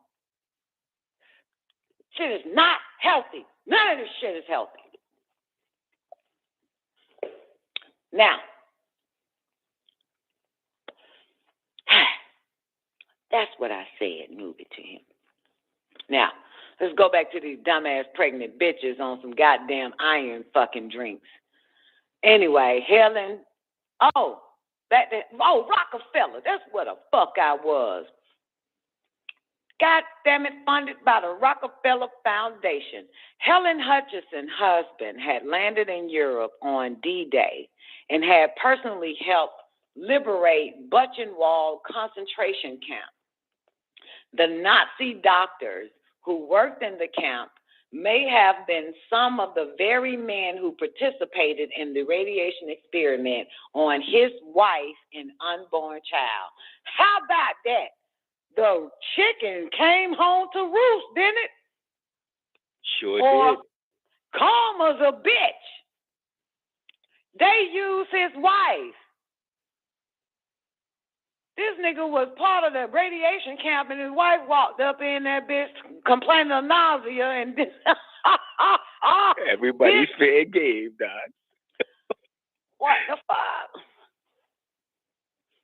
One study conducted at the Fernald State School in Waltham, Massachusetts, used radioactive iron and calcium secretly given to 74 orphans in their oatmeal using the Roots of Nutrition study. Don't they do that? I remember the fucking nutrition studies. That's why you can't be falling for this shit. Boo! You cannot trust this shit. Calcium, radioactive iron, 74 orphans in their oatmeal using the Roots of the Nutrition study. Wake up, y'all trust these motherfuckers you want to. Robley Evans produced the radioactive isotopes in the MIT cyclotron and supervised the experiment. Y'all know what MIT is? The lure used by the MIT scientists was memberships was membership in a science club that went on school outings to baseball games and even Christmas parties at the MIT faculty club. The scientists may not have believed that the amount of radiation involved was harmful, but they would not have allowed this experiment to be conducted on their own families. See? At Washington State Penitentiary and Oregon State Prison, about 200 prisoners had their testicles irradiated with 800 to 600 rads with the lure of a little money and extra privileges. Did you hear that? What the hell? I give you $2 and you can stay outside longer, prisoners. Let me goddamn put this shit on your dick and turn it up to 800 to 600 rads on your testicles, on your balls. Boy, Carl Heller, one of the world's leading endocrinologists, and his protege, C. Alvin Paulson, ran the two studies, y'all, from 1963 until 1971. These are similar experiments on thousands of people continue for 30 years in the vain research for a biological dosimeter. What the fuck? Let me look this shit up. What the fuck is biological dosimeter? Dosimeter. Copy. Hold on. Let me find out what the fuck is a dosimeter. Dosimeter. Biological dosimetry. Dosimetry, fine. It's the measurement of radiation-induced changes in the human to measure short and long-term health risks. God damn, you sick fuck. The identities and ultimate fates of these subjects will never be known, most going to their graves, never knowing they had been used as human guinea pigs by their government. Elmer Allen was designated experimental test subject, CAL, C-A-L-13. So on July 18, 1947, in a San Francisco hospital, he was injected with plutonium in the left leg. 3 days later, the left leg was amputated at mid-thigh. Elmer was a porter for the Pullman Company who injured his leg while stepping off a train. He was diagnosed with a fracture that developed into a cyst. The first test for cancer was negative. The second test indicated cancer. Unable to work after the amputation, he was forced to return to Italy, Texas, with his wife and 3 children. His wife recalled that he began having epileptic seizures. She said he would chew the spoon to pieces, his tongue too. Elmer began drinking heavily and told his best friend that he had been used as a guinea pig, but no one, not even his family doctor, believed him. The doctor later diagnosed him as a paranoid schizophrenic. During an effort to collect the bodies of the people injected with plutonium, it was discovered to their amazement that 4 of them were still alive. In 1973, Austin Buse from the Center for Human Radiobiology wrote to Elmer and asked him to be in a metabolism. That's the word, metabolism.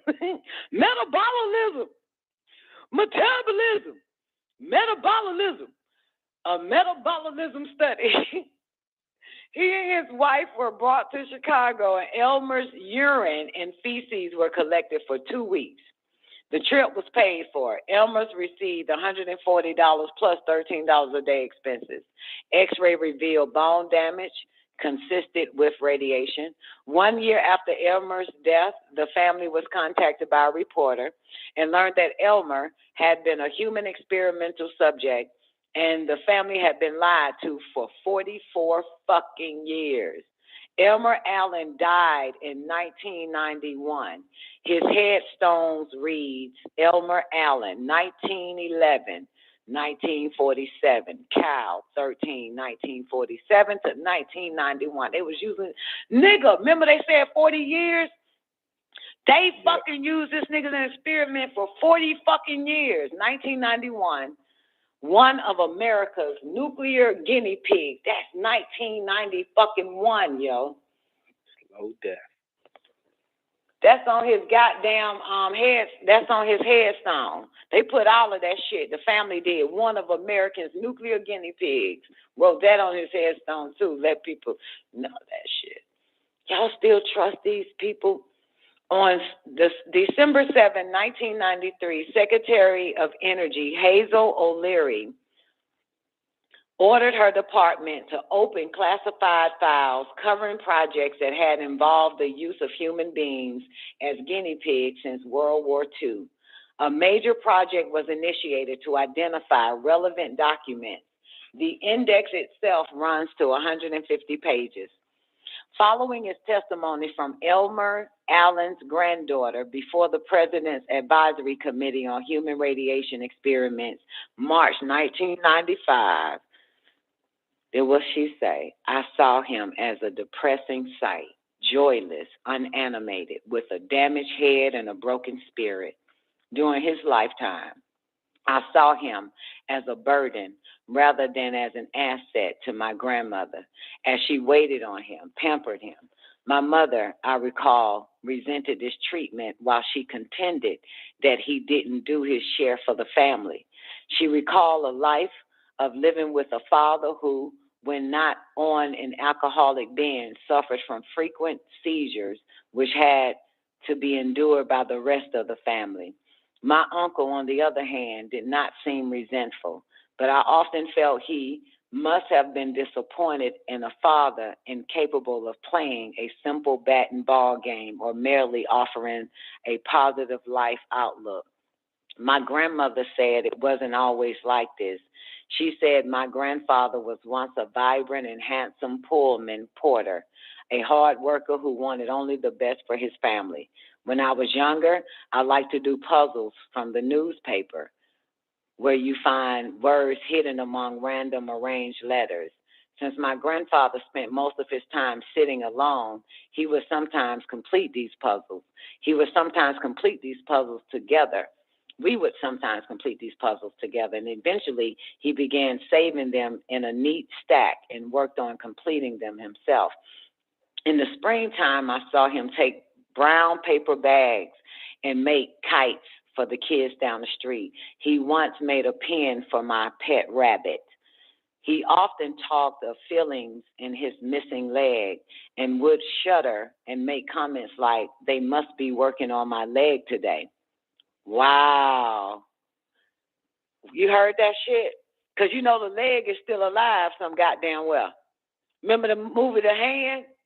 Yep. You motherfuckers! Do y'all remember the movie The Hand?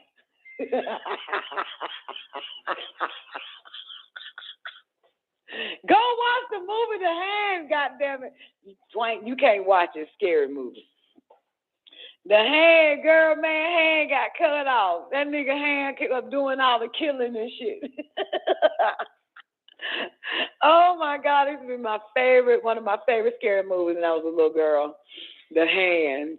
Anyway, but you heard him say they must be working on my leg because I feel it. Oh, my goodness. Years later, when I was home on breaks from college, the sight of my grandfather was horrible. He seemed useless and frail. He had lost more of life's joy. He seemed angry and sad. The pain was obvious, and he was sometimes furious and irate, mean and spiteful. I often have dreams about my grandfather. Before his death, I had a dream that he was in his old house in a coffin, open with the body in full view, dead but alive somehow. After his death, another dream revealed him through a doorway sitting in his wheelchair, looking feeble, yet in good spirits. He seemed to have a newfound joy, laughing and joking with male friends. When Elin Wellsome presented my family with the fact that this man was indeed Cal-13, a human nuclear guinea pig, I wondered, could this be the reason, the origin, the root cause of this depressed character that I considered all along to be my grandfather? He lived over 40 years without a zest for life and with a pain I imagine was without equal. For I understand that the reality of life for the African American man of the 1940s. Tell me y'all knew he was black. The rabbit threw me off, but I was like, that's right. Black kids didn't have dogs, they had rabbits. So I had to keep that in mind. I think it's a Noah.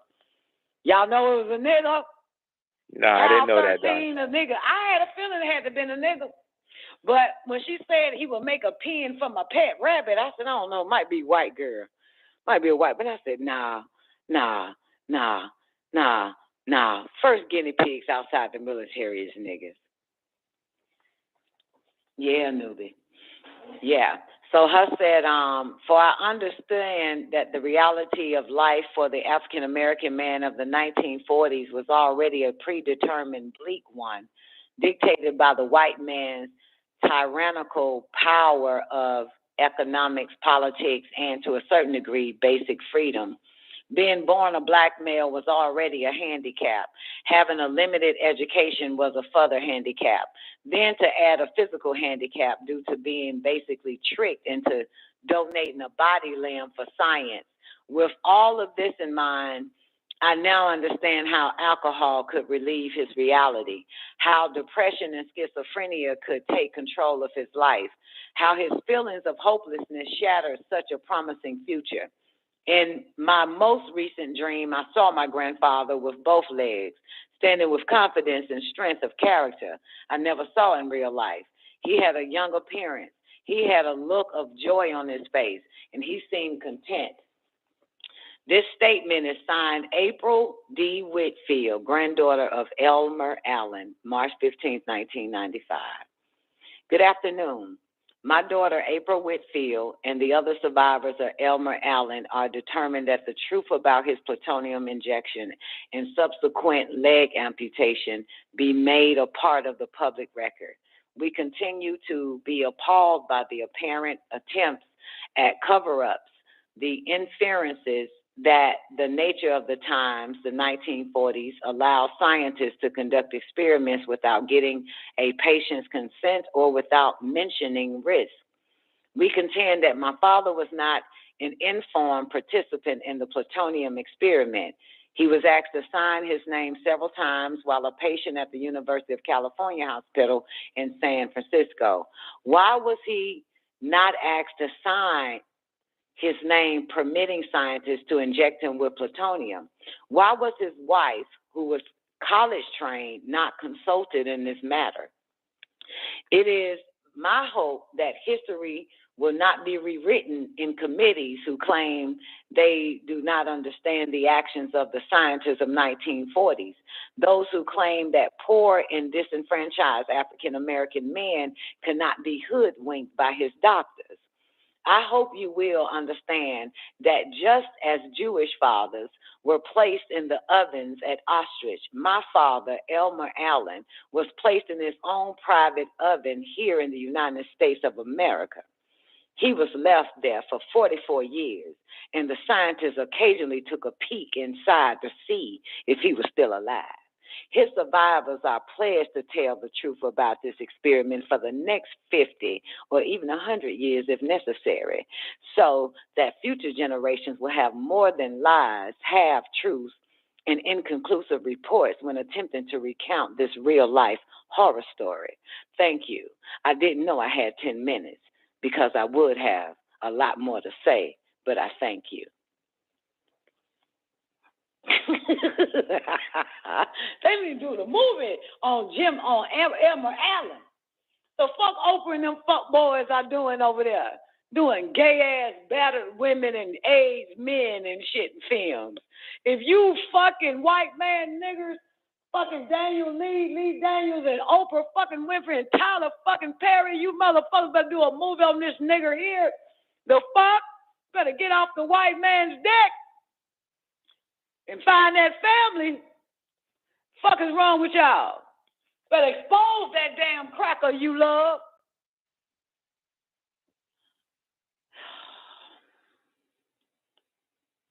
While these secret experiments on thousands of African Americans were going on in hospitals, the very public testing of nuclear weapons. I added African Americans. They put Americans, but I'm throwing in African Americans, okay?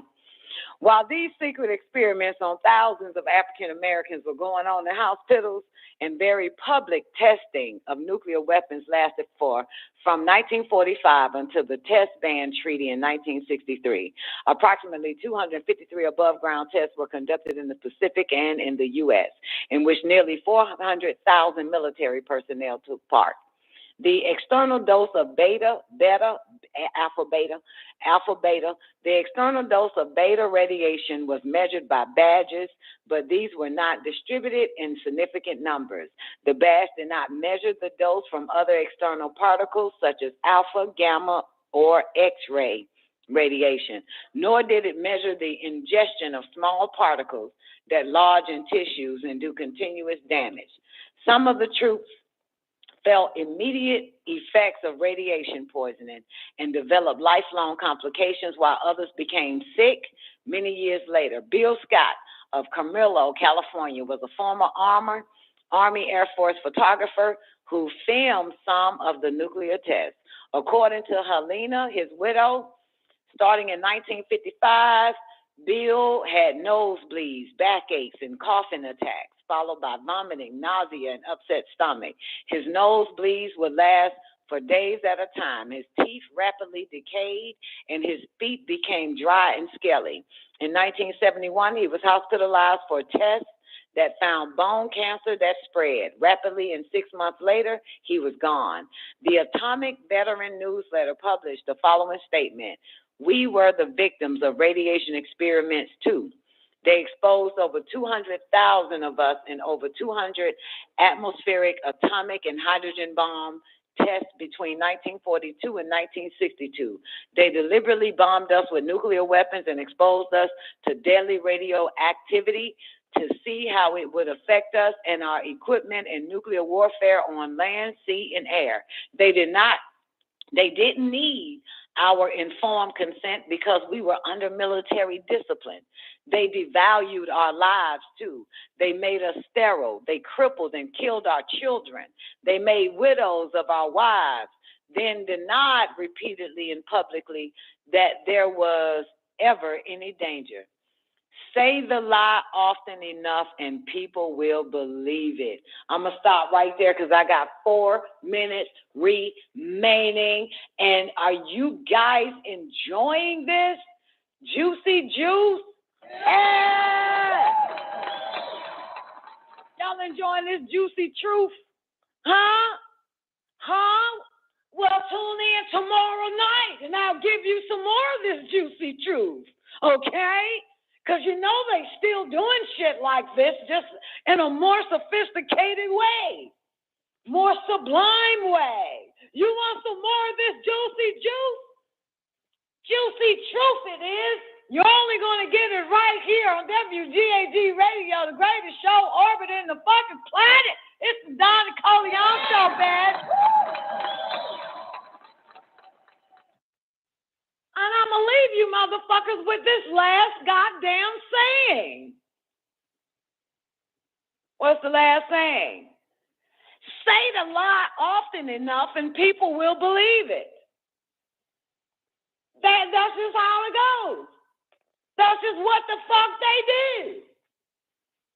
I'll give you some more of this juicy fucking truth tomorrow night at 9 p.m. We are in the Monarch, the new Phoenix fucking program.